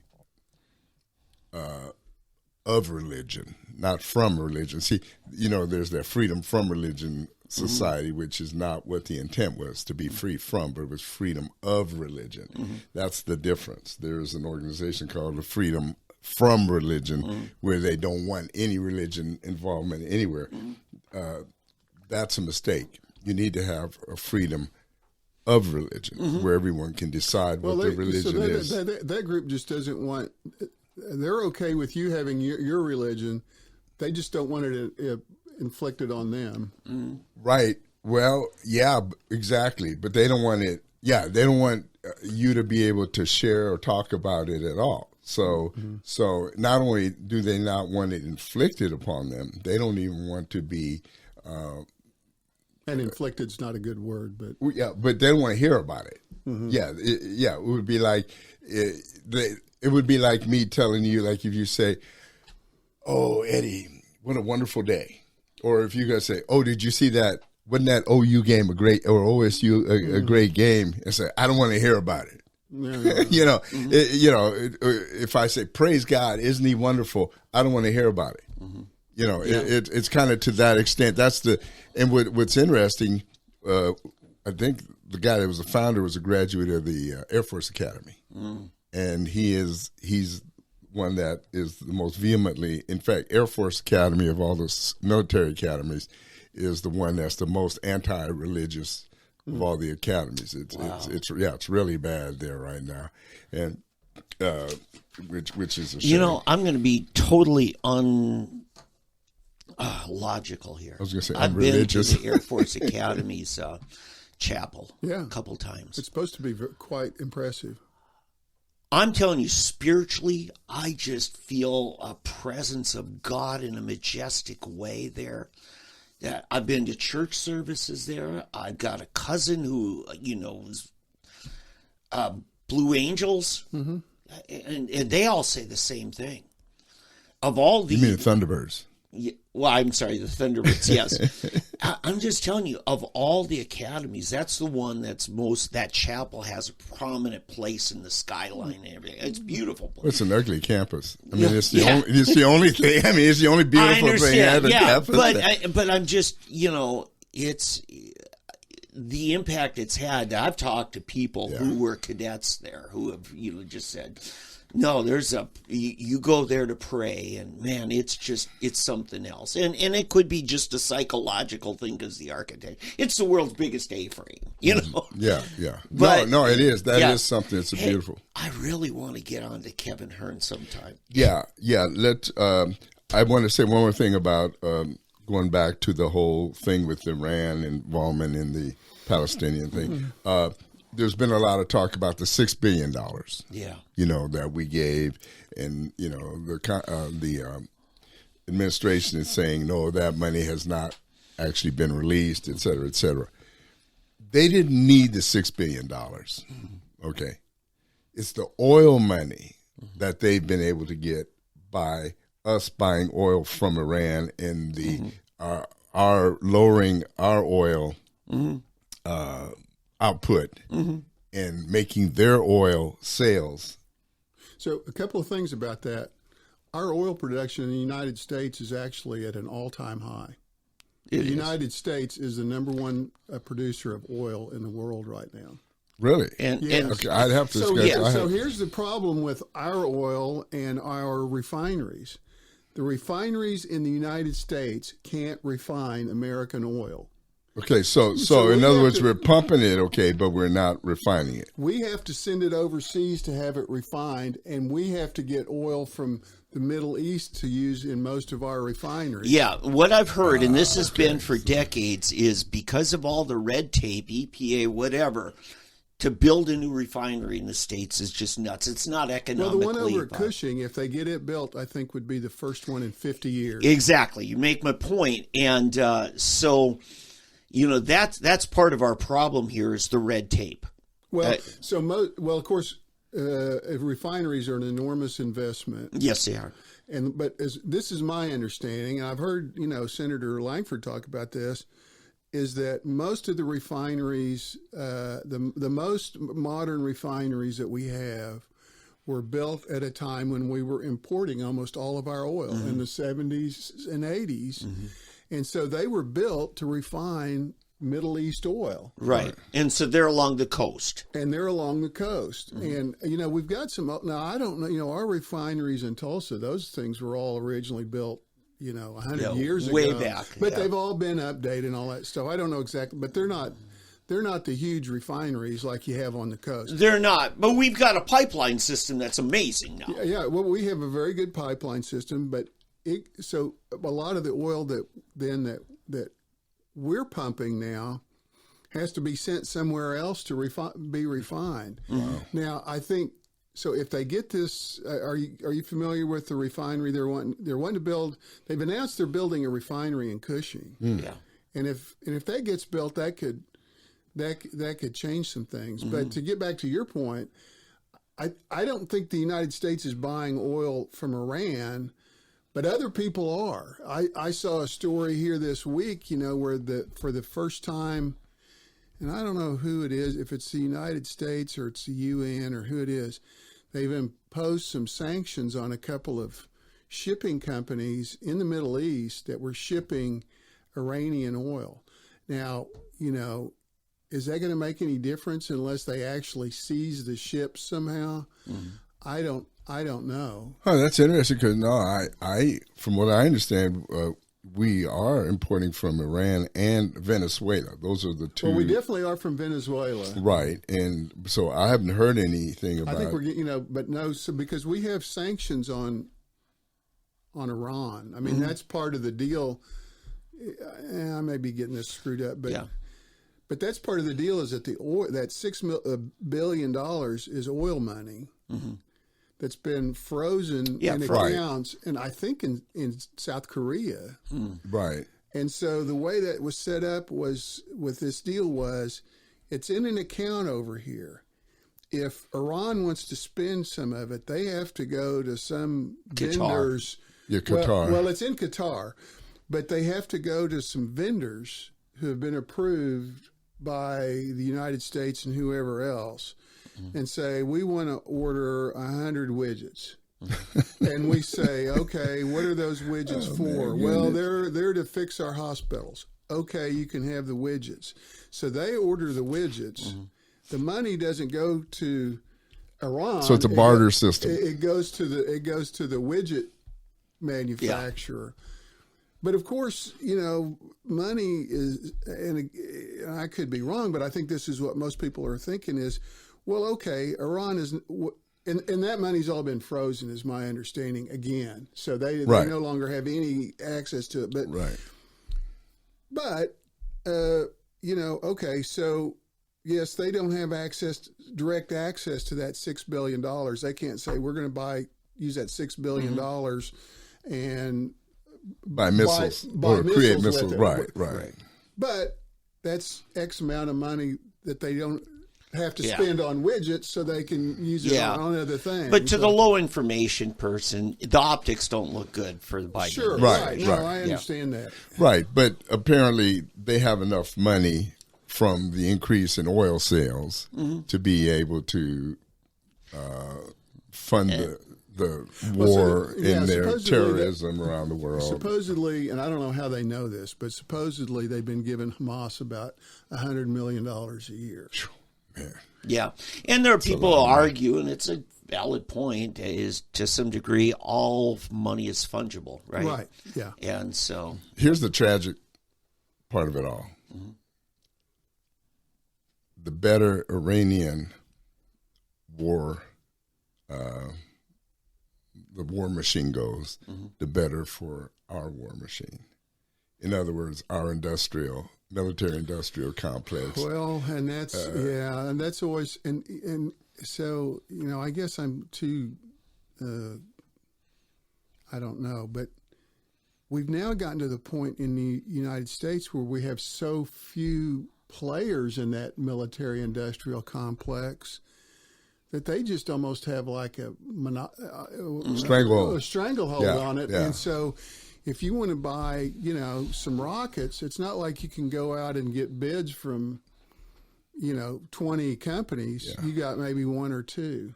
I mean, those Sure. numbers may be off a little bit, but you've got, Raytheon and a few others that seem to make everything. Yeah. Yeah. Yeah, but at the same time, I think there are a bunch of what do you call them?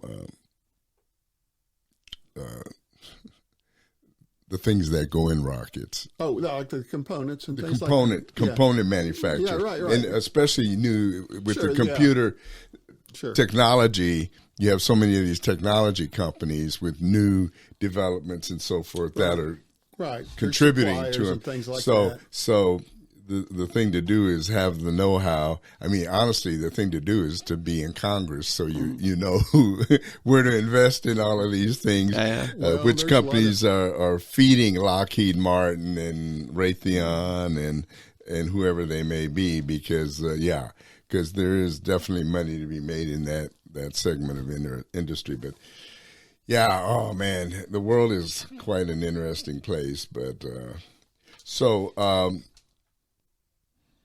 do you want to take us to the... we a little over a week ago, all of a sudden there's a vote to vacate. And everybody's mad at Matt Gaetz. And they say, why'd we change the rule? Evidently, the rule was always there. Anybody could make that motion. Steve Largent was and Tom Coburn came that close to until Dick Armey squealed on him. Which rule is that? The motion to vacate the chair. And how does that work? And it just for those of us. Yeah, it's just hey, it's like a recall election in the House of Representatives, and Pelosi changed the rule to say no, you got to reach a certain threshold before it's going to be acknowledged. And evidently got Gaetz and some others, when they finally agreed enough to support Kevin McCarthy, that was one of the requirements. I think it was to get it down to 5. No, I think it's only 1. Is it 1? I think. But wow. Anyway, ends up. Well, I mean, one person can make the motion, Right? For the okay. But before Pelosi changed it, it had always been that. I'm not. I don't know exactly. Well, at least that's what my sources said. No, I think that could very well be true. I don't know anything differently. My understanding is she changed it to you had to have more than one person make the motion, which is, like in the Oklahoma legislature, they used to have a rule that, what was it, to have a recorded vote, you had to have 20% or something like that. So they did, in other words, you had to have so many people stand up and say, we want a recorded vote, which they could count that pretty fast. And then, so they'd go forward with it. If you didn't get to 20%, you couldn't go forward. Yeah. Well, now, so you only need one person to make the motion. It's debatable, and then they have the vote. And there's different ways of looking at it, but I think to a lot of people it seems like a really extreme example of minority rule. Now, I mean, the Democrats could have voted to retain, not vacate, right? But they don't have much incentive to do that. No, and McCarthy didn't really give them any. Now, so what ends up happening here, Matt Gaetz, a month ago, I listened to him talking to Steve Bannon, said, there's things we can do with a slim majority that we couldn't do with a large majority. And he was right.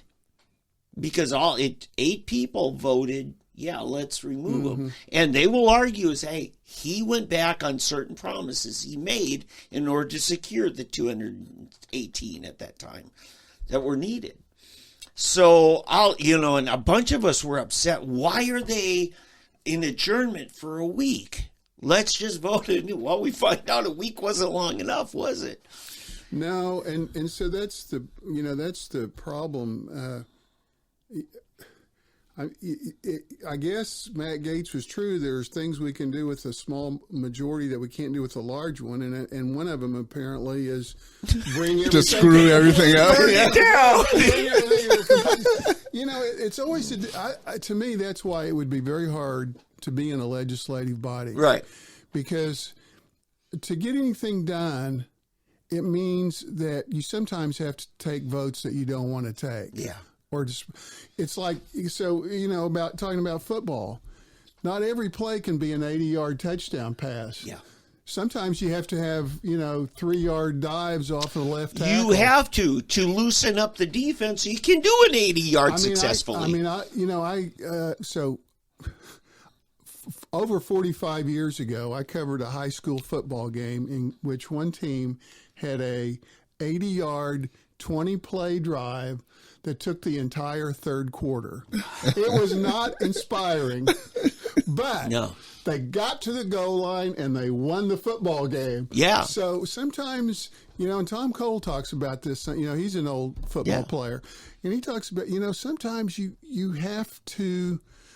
just have to take first downs, you have to take the yards and move the sticks. That's I bet, which just reminded me while we were having this discussion that Mark Wayne, I bet he's regretting in some ways that he's not in Congress because he's missing out on all of this.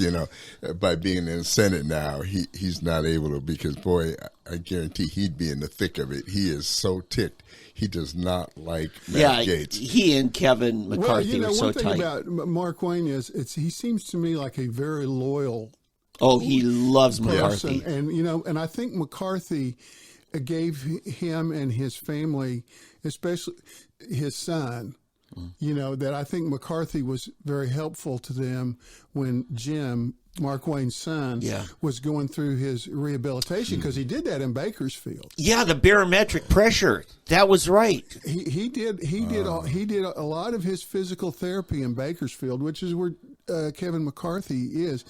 And I don't know if they were close friends or not. Oh, they were. But I mean, before Jim got hurt. But because early on, Mark Wayne became part of the leadership team. He was assistant whip right away. He was very much part of that tight group. But I think sometimes that probably gets him in his loyalty maybe gets him in a little bit of trouble. But it's kind of hard to fault somebody for.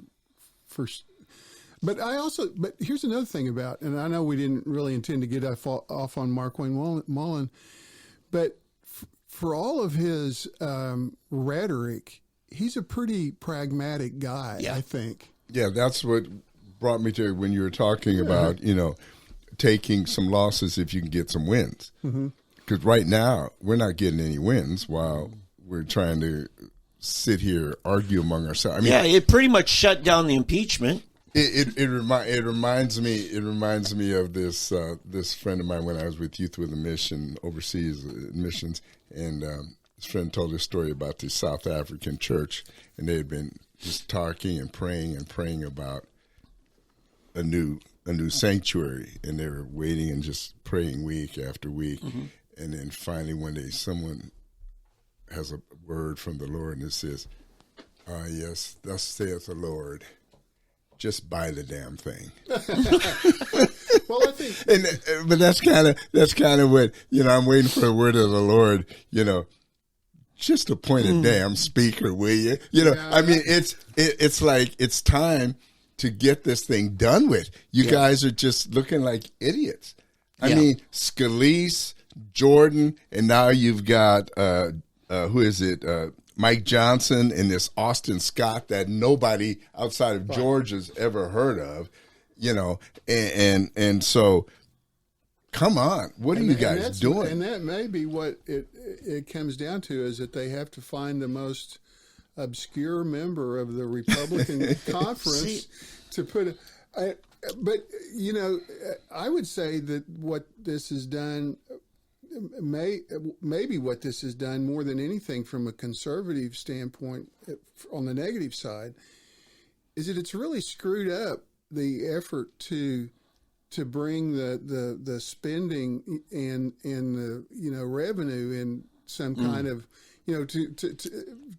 fiscal conservativeness, because there's no way they're going to get the appropriations bills done this year. So all of that's blown up now, and so they're just, whatever progress they made, and they probably made some, is going to be pushed back. And as Tom Cole said, whatever deals that Kevin McCarthy had made no longer apply. Right. So everybody, and you might not have liked the deals Kevin McCarthy made. At least 8 Republicans didn't, but they were there. They were some kind of a starting point. They were the 3-yard gain on first down, right? And so I think that's the thing that is.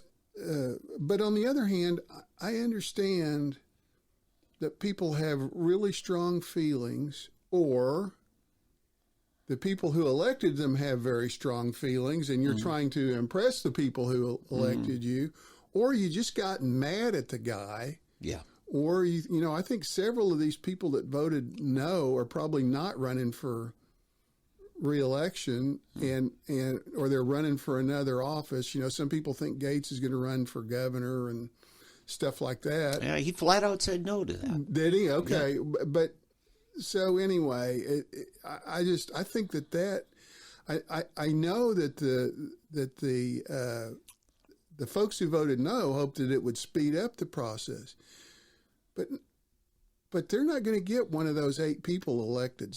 No, well, that's what I want to talk about. Kevin Hern has actually really increased his viability. Now in retrospect, he probably shouldn't have dropped out. Well, no one is ever out until the fat lady sings. Okay. Yeah. I thought that. You can say, okay, I'm going to withdraw. It's the same way with Kevin McCarthy. He said, okay, no, don't put my name in yet. That's right. And then all of a sudden he come back in for a little bit, but then I was like, now he's not. Somebody tried to nominate him the other day when they voted for Jim Jordan, and he said, no, that's not helpful. I think maybe what he's looking at is, I'm not going to do it unless they just come and basically beg me to do it. Yeah, and that's the thing I'm seeing, because remember when Boehner finally stepped out, he could read the tea leaves. If he didn't resign, they were going to call for it. God, Paul Ryan basically made them beg him for it, And now I'm looking at the way Hern did it. He was very careful. He said, yes, I'm interested. But then when he saw it as a 3-man race, it was wiser for him to turn it into a 2-man and say, you know what, I'll just step out, make it simpler. Well, I think, he figured I'm probably going to finish third. I'm thinking you're right. And so why take that? Now, I haven't talked to him since he withdrew, so I don't know. But and he probably wouldn't say for sure anyway. But if you figure you're going to finish third, why not keep your powder dry, so to speak? And no. See, let me throw this out there. As much as I like Jim Jordan, I love Jim Jordan. I think he's great. He's one of the sharpest guys out there. I would prefer to keep him as the chairman of his committee where he is. His skill set's there. Yeah. Exactly. Yeah. Versus pulling him out and putting him as the majority leader. So I think a win as speaker would be a loss in a way. So I won't be disappointed if he doesn't become the speaker. Well, yeah. So what I want to say here is when Hern saw that Scalise kind of had the edge, he went ahead and said, hey, I'll nominate you. I'll step out and I'll nominate you. And then he says, Oh, that's right. That'll open up the majority leader. I'm going to run for that. In fact, I just sent Eddie the push card. He literally got a couple hundred McGriddles, breakfast sandwiches, and push cards and went around the Cannon building, all the rest. And he had his door knocking there, you know. And so I read that. Well, anyway, now all of a sudden with Scalise out, Scalise's going to stay put, you know, his position. Now all of a sudden Hern doesn't have the number 2 spot. And I think what happened to Steve Largent 20-some years ago was much the same way. So now all of a sudden, you know, I watched on C-SPAN an interview down in the tunnel there after they came out of conferences. Hern said, hey, let's give Jordan the very best opportunity to put together the 217 votes. And I like the fact that Hern doesn't look like he's too hungry for personal advancement. I think so. Obviously, I'm not there. I don't, you know, I'm not around those guys all the time or much or anything. The Congress as a whole, but just looking at it from a distance, it seems to me like you almost have to give Scalise a chance to get there. Right. You almost have to give Jim Jordan a chance to get there. And then if they can't do it, then you start, and Hern, I think, wants to be speaker. I'm not sure how many. Tom Cole's name still comes up. I think that's more among sort of my impression is that may be more among the sort of the press corps, the people who cover Congress all the time, and they know that Tom Cole is pretty widely respected on both sides, you know. He's kind of a rhino. Let's call him a centrist, okay? Yeah, there you go. We're kind of a centrist. I would call him a centrist. All right. But I mean, he is also more in sort of in the, well, you know, speaker in a lot of cases were, you know, walk softly and carry a big stick, or talk softly, I mean, and carry a big stick. They stayed behind the scenes. They weren't, you know. Yeah. But they wielded a lot of power. And threats. And sometimes not just threats. And so anyway, so they're going to give those two guys a chance. And it's hard for me to see how, so Scalise has already been unable to. You know, maybe Republicans are just tired enough. They'll go ahead and say, okay, fine, let Jim Jordan be speaker. But, you know, after the vote, he was still, 60 votes short or something. I mean, I think he got 155 on the second question, which is important, was, okay, if he is our guy, will you vote for him on the floor? 155 said yes. So he's about 60 votes short there. Yeah. If they need 217. Yeah. So, you know, that number. Well, on the floor you do. Yeah, right. Yeah. Yeah, on the floor you need 217. So, and that number can change, you know. And I've read, you know, there are some Republicans who are saying we got to find some Democrats to help us. I mean, I just don't see how that works. It would be an explosion of the status quo to see centrists on left and right, you know, both parties unite. That could totally change American politics. That would really throw things into an uproar. I mean, you would have to. So the Democrats are unlikely to do that unless they, you know, get something. Mm-hmm. You know, they're going to, you know, we're going to have to, what you would essentially be doing, depending on what the vote actually is creating a coalition government. Well, you'd have to give the Democrats committee chairmanships to some, right? Possibly. I mean, again, it depends on what the vote count. I mean, is it like 210 Republicans and 10 Democrats? But it seems to me like, okay, let's say you need 8. Just to make round numbers, you need 10 Democrats to elect a speaker. You say, okay, we're going to get those 10 Democrats.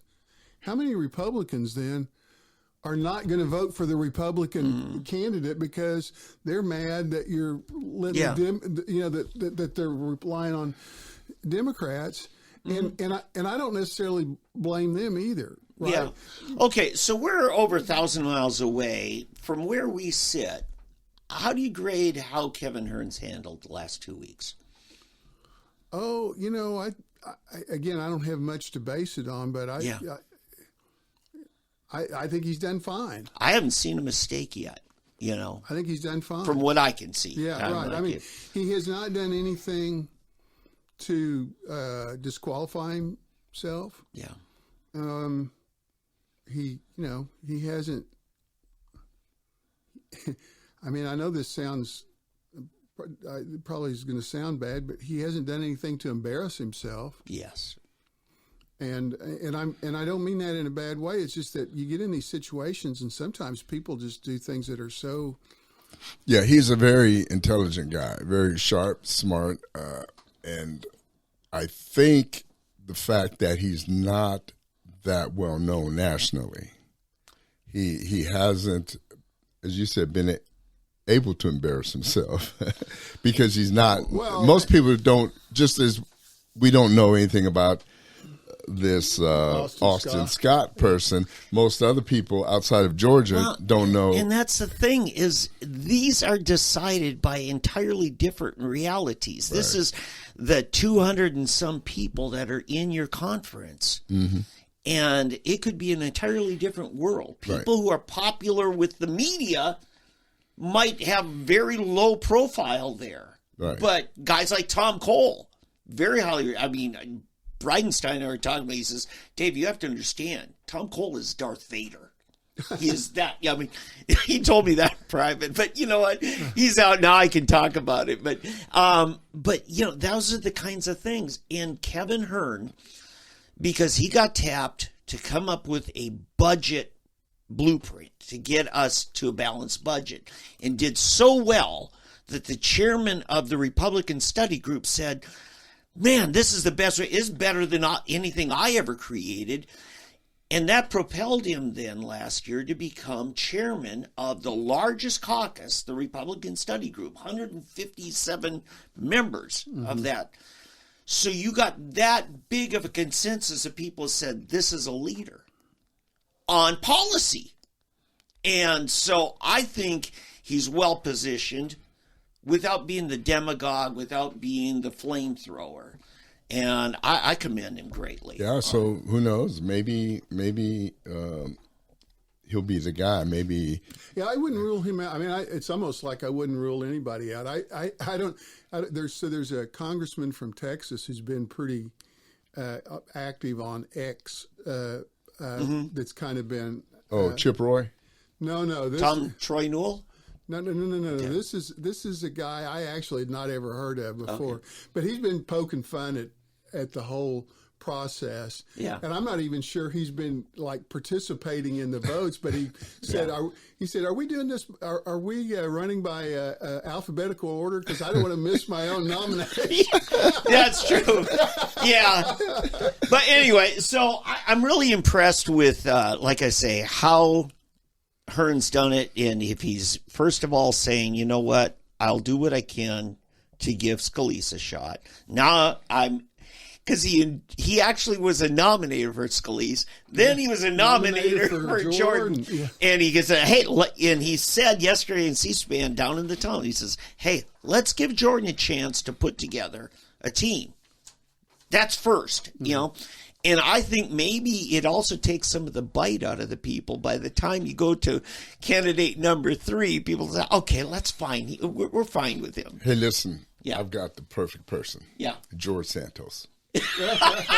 He'll be whatever you want him to be. Democrats should love him. The latest on him, you heard about what's happening. I hear there's new indictments. Well, no. A person attacked him.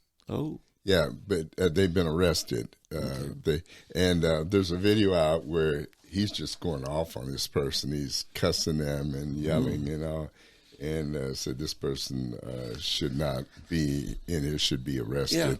Yeah. And I guess the police did arrest him, but he seems like he's gained about 50 pounds since he's been. He's really puffed up, but you know, it's a funny guy.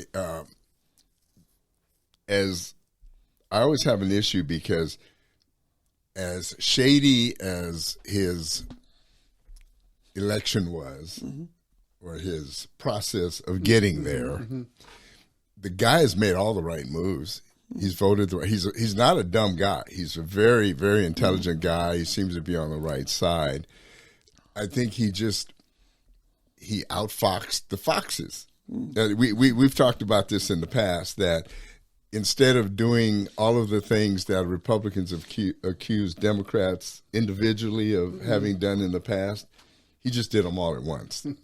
He's got as solid of a military service record as Senator Blumenthal. And I think, and then you look at, his academic record is as solid as Joe Biden's. So I'm like, okay, fine. If we're going to have a problem with people lying politically, let's have a real house cleaning. I think the real problem he has is on the things like identity theft and using people's credit cards and. Well, see, now those are crimes. Yeah, right. So go after him for those. Right. Yeah. If they can be proven. Yeah. If they can be proven. Well, sure. That's going to be, that's going to be, that's the deal. But he took a New York City congressional district. Yeah. I mean, that's what's really. That shows the level of intellect and smarts the guy had, that he was actually able to pull this off, you know, if any of this is true. But I just gotta. You ever see what is it where they overdubs? I can't remember what they call it. Bad lip sync. Bad something. Lip sync. No, it's bad something else. But it's the same thing. I don't want to get caught up in that. Have you seen it? Where they bad lip reading or something like that. Yeah, bad lip reading. I think what they do, they take, and somehow they're able to. It actually looks like they're saying you're enunciating his. And so they have this thing of him and Romney, where he's walking through.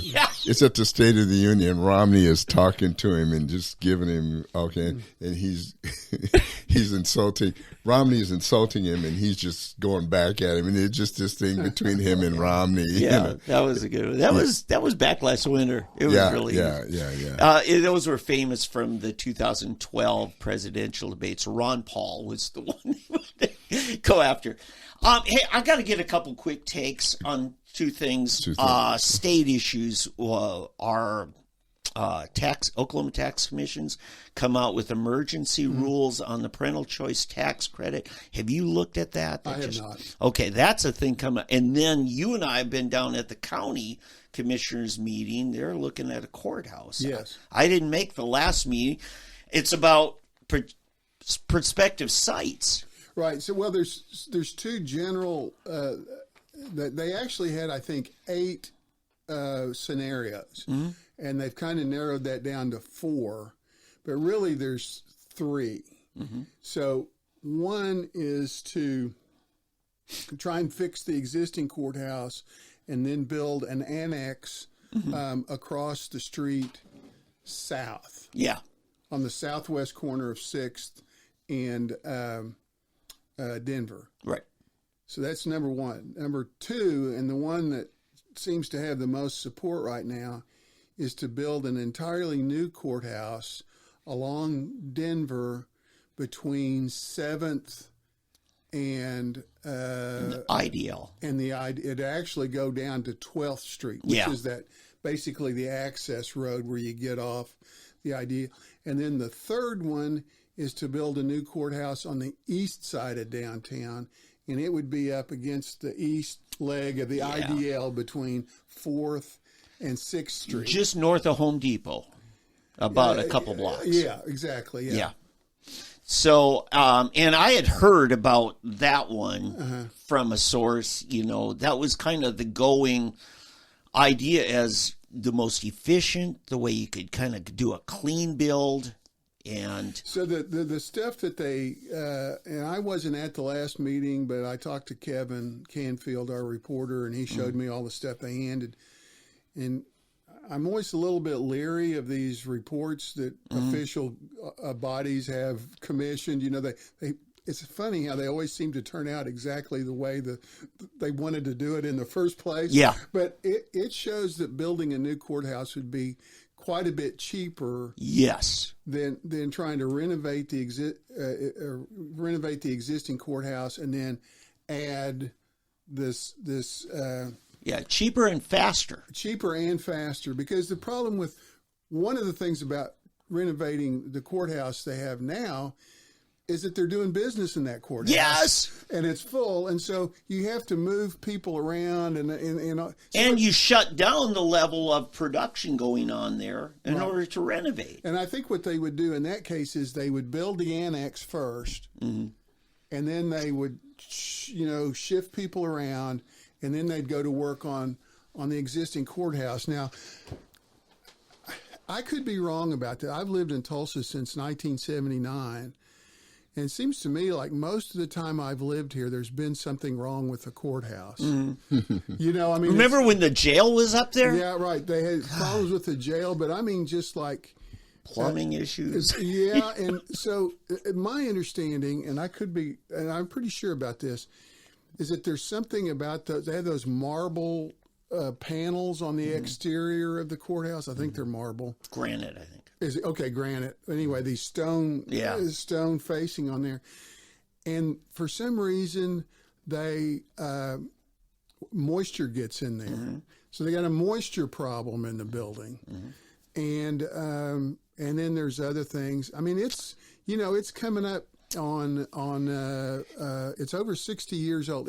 Close to 70. It's older than the new courthouse is older than the old courthouse was when it replaced it. And it was built for a county that was half the population we are today. Yeah. So what I am hearing, the north of Home Depot was a really going, a lot of strength to that because they would be able to have free parking. Which right now, going to the courthouse is a zoo and trying to find a parking space and then, all that. You said it's not going well because it has free parking. No, it was that was the idea of the east side of the interdispersal loop over by Home Depot. And it's easy access onto and off of the highways for those of us coming from Coweta, or not Coweta, but Broken Arrow or wherever. But now the idea developing to south on Denver seems to have, I think, and there's parking calculated into that. Exactly. And I told a couple of the elected officials, I said, you want to sell this to voters, free parking, believe me, downtown free parking, that'll sell it. I think so.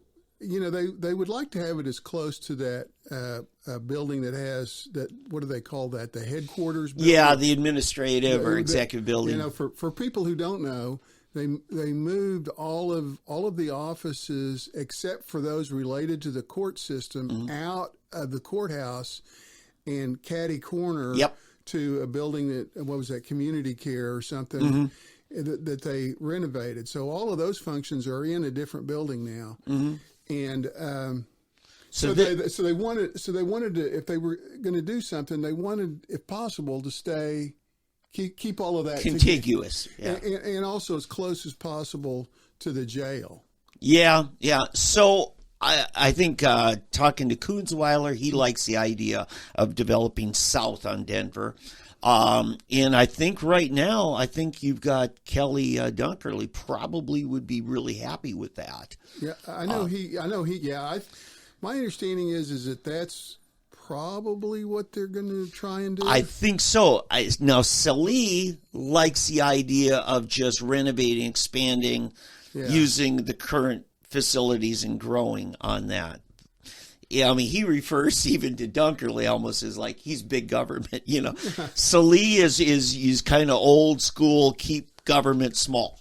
Yeah, right, but this report that came out showed that it was going to cost like 75 to 50% more to do that, and much longer time to get it done. And it would be like an 8-year project, and it would cost. In their projections, they have it almost $400 million. So that means it will be more than $400 million, I'm sure.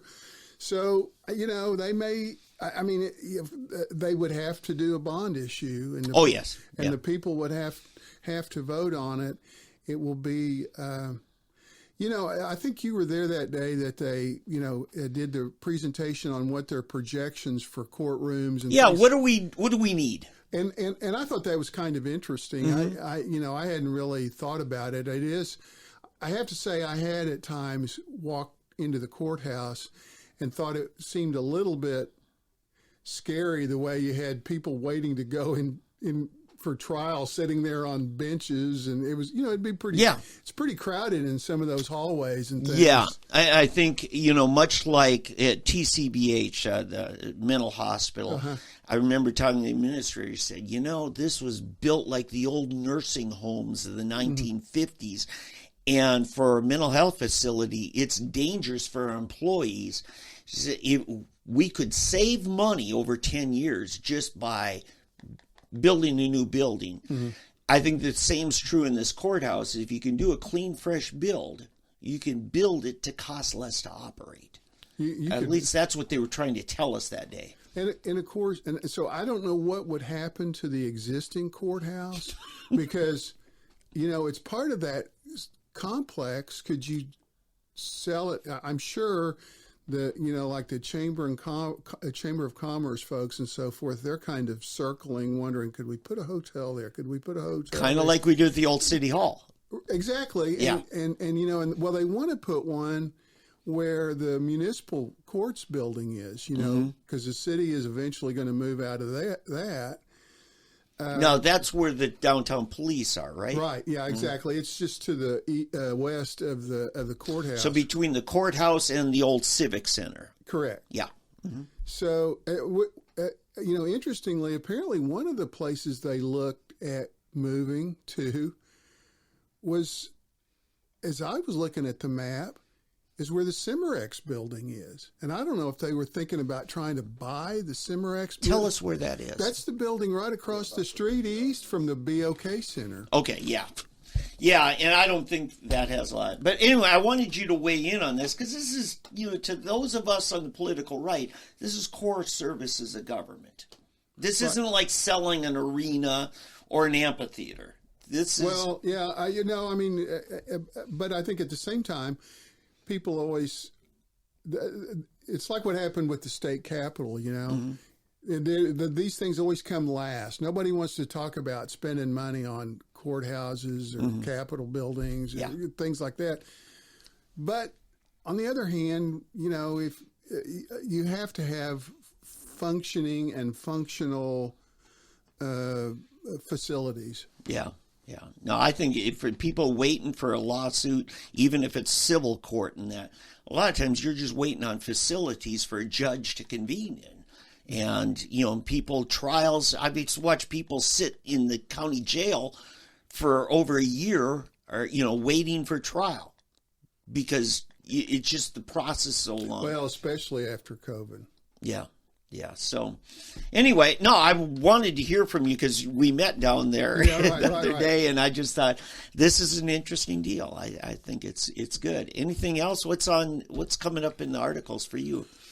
So, actually on Monday, I have a very long story about income taxes. And, because, over 20 years ago, Frank Keating came up with this plan to do away with the personal income tax, mm-hmm. the franchise tax, the sales tax on groceries. Mm-hmm. And he was going to replace it with a 5.9% tax on almost everything else. Everything from haircuts to services to new houses or old houses. And doctor bills. Yeah. People liked the no income tax. They weren't so crazy about but every few years we get this coming around about we need to get to zero income tax. So I'm trying to kind of look at, all right, does it really spur growth, and what's the trade-off? Right. No, Have you done the math? Did you do the math? Well, the thing about it is it's almost impossible to do the math. I mean, but I will say this, and this is something I'd never thought of until I started working on this story. Every state that has no income tax either never had an income tax or they did away with it so long ago that the most recent state to effectively do away with their income tax was Alaska. Mm-hmm. They abolished their income tax in 1980. Well, what happened in 1980? The oil and gas. Alaska is almost completely funded by the state. Yeah, because the royalties belong to the state on the oil up there. The royalties belong, and in fact, people get off in many years get paid instead of paying taxes. They get paid. Yes. And so my point is, and one of the guys I talked to said, it's very difficult to go in once, every state has their own tax system, and it's like the root system on a tree, and it can go through cracks in the sidewalk, it can go around boulders, but if you go in there and try and just rip that out, it's very hard to compensate for that. I know a perfect place to compensate. Casinos. but you'd be ready for another war, a civil war in the state. But here's the thing, you cannot get enough money out of the casinos not as we have them now. You'd have to be like, Nevada has no income tax. Nevada does have like a 7% state sales tax. Yeah. And a lot of these states that say they don't have an income tax, right? Well, okay, they don't have an income tax, but they have a gross receipts tax, or they have a franchise tax. Or we have both, don't we? The franchise tax goes away next year. Now we don't have a gross receipts tax. But we are amongst the lowest in the nation on property tax. We're among the lowest. Texas is one of the highest. They have no income tax, right? But boy, they rake you on property. They also have a 6% state sales tax. Right. Right. The sales tax, right. And people tend to not. And toll roads, like everywhere, streets. They tow you almost on city streets now. Well, we do too, but it's sort of it's getting there. It's sort of like you're going to pay one way or the other. And the thing that's happened in the United States, and you can say it's good, you can say it's bad, but. Okay, yeah, we love to cut taxes, but we don't want to give up what we get from taxes. Yeah. And I might be okay with saying, well, yeah, okay, I don't care if we're giving if we're doing A over here. It has nothing to do with me. I don't care. Yeah, by golly, I want my road paved. Well, yeah, but that's the problem. Why are our roads so terrible still? I mean, our roads compared to Texas's roads it's not even comparable. We have some of the worst city streets. Yeah, but we got Stonehenge in West Tulsa there. That road project there at 70. Stonehenge. Yeah. Well, I mean, all of that. So I can't. That's state, I think. That's state. It is. Okay. It was a state. Well, that's a state deal, but we're getting federal money. That's how we're solving it. Is we went and got federal money, and they said that's the most expensive highway project ever in Oklahoma. Yeah, right. An intersection. Well, that intersection, went back to like the 1950s or something. Yeah. It was like the oldest interchange like that in the state. The oldest section of I-44 in the state. Yeah, and so it needed to be changed. Oh, horrible. Now, I don't know if I may get vertigo when I have to go on that, when they put those. The flyover loops, yeah, they are something. But highways are a really complicated deal. States, they get federal money in part based on their miles of interstate. So Texas has a lot of interstate. Now, I don't know if that plays into it or not, but if you're like in Oklahoma, some of us remember when the turnpikes were not on the interstate system. Most of them are now. Yeah, we get federal money for those. But they don't go on the turnpikes because the turnpikes are paid for by tolls. Our federal money that we get for the turnpikes goes on the non-turnpike. Oh my goodness! So that's one of the advantages, if you want to call it that. But that's one of the reasons we have so many turnpikes. Yeah, is because it allows us to kind of double dip on. Well, the Well, I don't know, because like just going home here, going south, I would just love to not go boom boom boom boom boom. So that's boom, yeah, boom, right. boom, So that's highway. you just throw some tar down over those boom boom boom boom. Well, I think that's 64.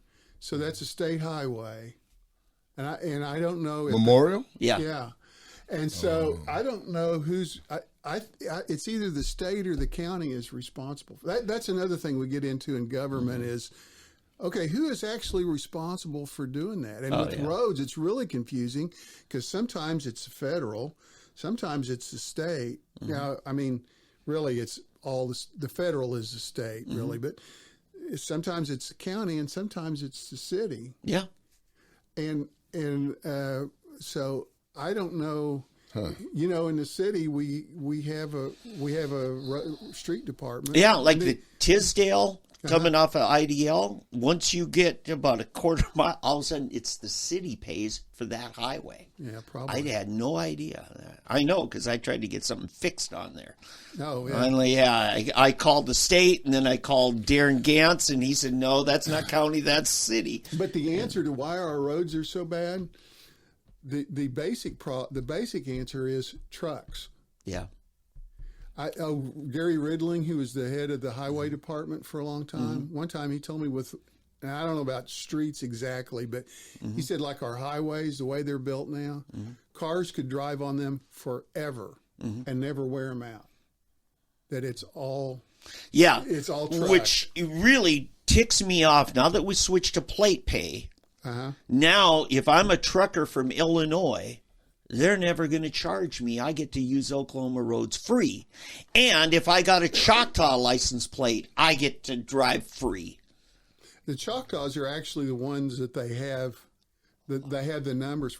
But that's not the tribe's fault. Well, I know. It's the reality. The tribes largely are not cooperating, nor do we have for several other states. I think the tribe. So I don't know the reality other than the tribes have said, well, we'd give it to them, but they never asked for it. and the state has said, yeah, the tribes are working with us now. So, are they? Yeah. So, I mean, I hope so, because we've already got enough bitterness going on. Yeah, I think the best I can tell, that's the Turnpike Authority. Right. I listened to them talk to the legislature. They said, what about all these? They said, right now it's not cost effective for us to go and establish all of these databases with several other states. So in other words, the reason we got turnpikes is to make these truckers going across country help pay for our roads. Right. And now we aren't charging them. No, and I'm saying just in general, they made that system operative before it was really operative. Yeah, but with plate pay now is a problem because they used to have to stop at a toll booth. No, that's what I mean, the plate pay. They went to that, and it doesn't seem to me like it was fully operative because they had all these holes in it. And you would have thought somebody surely said, there's quite a few of these Indian tags around. Do we have their information? They had to know they didn't have that information. Right. They had to know that it wasn't going to work with other states or whatever, or that it would be, I mean, in some of the cases, apparently, it's just a matter of somebody has taken mud and smeared it over their license plate, and so they can't read it. Right. So... Yeah, no, I listened to the legislature. It was an interim study, and they were asked that, and they said it's not cost effective for us right now to set up all these other states. So they said we're just not going to bill. If it's, I think it was Illinois or Indiana, they said we're just not going to bill those people. And I'm like, yeah. Anyway. All right. Well, listen, man. We got to pull the plug. We got enough food for another show here at the end of this thing. So, all right. Well, thank you, Randy. As always, we get into some good stuff when you come in. So we thank you for coming in. And, it is awesome. Election years next year. We'll be happy to visit with you again. Oh, definitely. We've got some good stuff coming. Next year. Yeah, it is. Starting in January or February. Yeah, we'll see where the Trump trials end up. Well, I was thinking about like local school board elections because those are going to get pretty heated. Yeah, well, those as well. Yeah, you're right. But I'm always thinking about just this is going to be really interesting with his trials and everything. Is he going to be? Are they going to be able to keep him off of the the ballots and things like that? There's so much involved. It's gonna be crazy. But one of the keys to me is I think the Democrats, part of it is timing. They want to get the trials to where they don't hit the Supreme Court before the election. Before, and you don't want to hit it after either. I'm not sure they can time it that well. Well, I think, listen, they're pretty smart. Bush v. Gore went really fast. Yeah, they can try to get it in there, and then of course the Republicans they're going to be trying. So anyway, but again, thank you, Randy. Thanks. And you all remember freshblack.coffee is or Facebook. Dave, what's the Facebook address? Well, just Fresh Black Coffee, Facebook/Fresh Black Coffee. There you go. And Randy is at TulsaWorld.com. Yep. Been there for a long time. I just re-upped my subscription. Thank you. You betcha. Thank you, everybody. God bless. Until next week. Yep. All right. I hit my 2-hour limit, or whatever it is. You went beyond.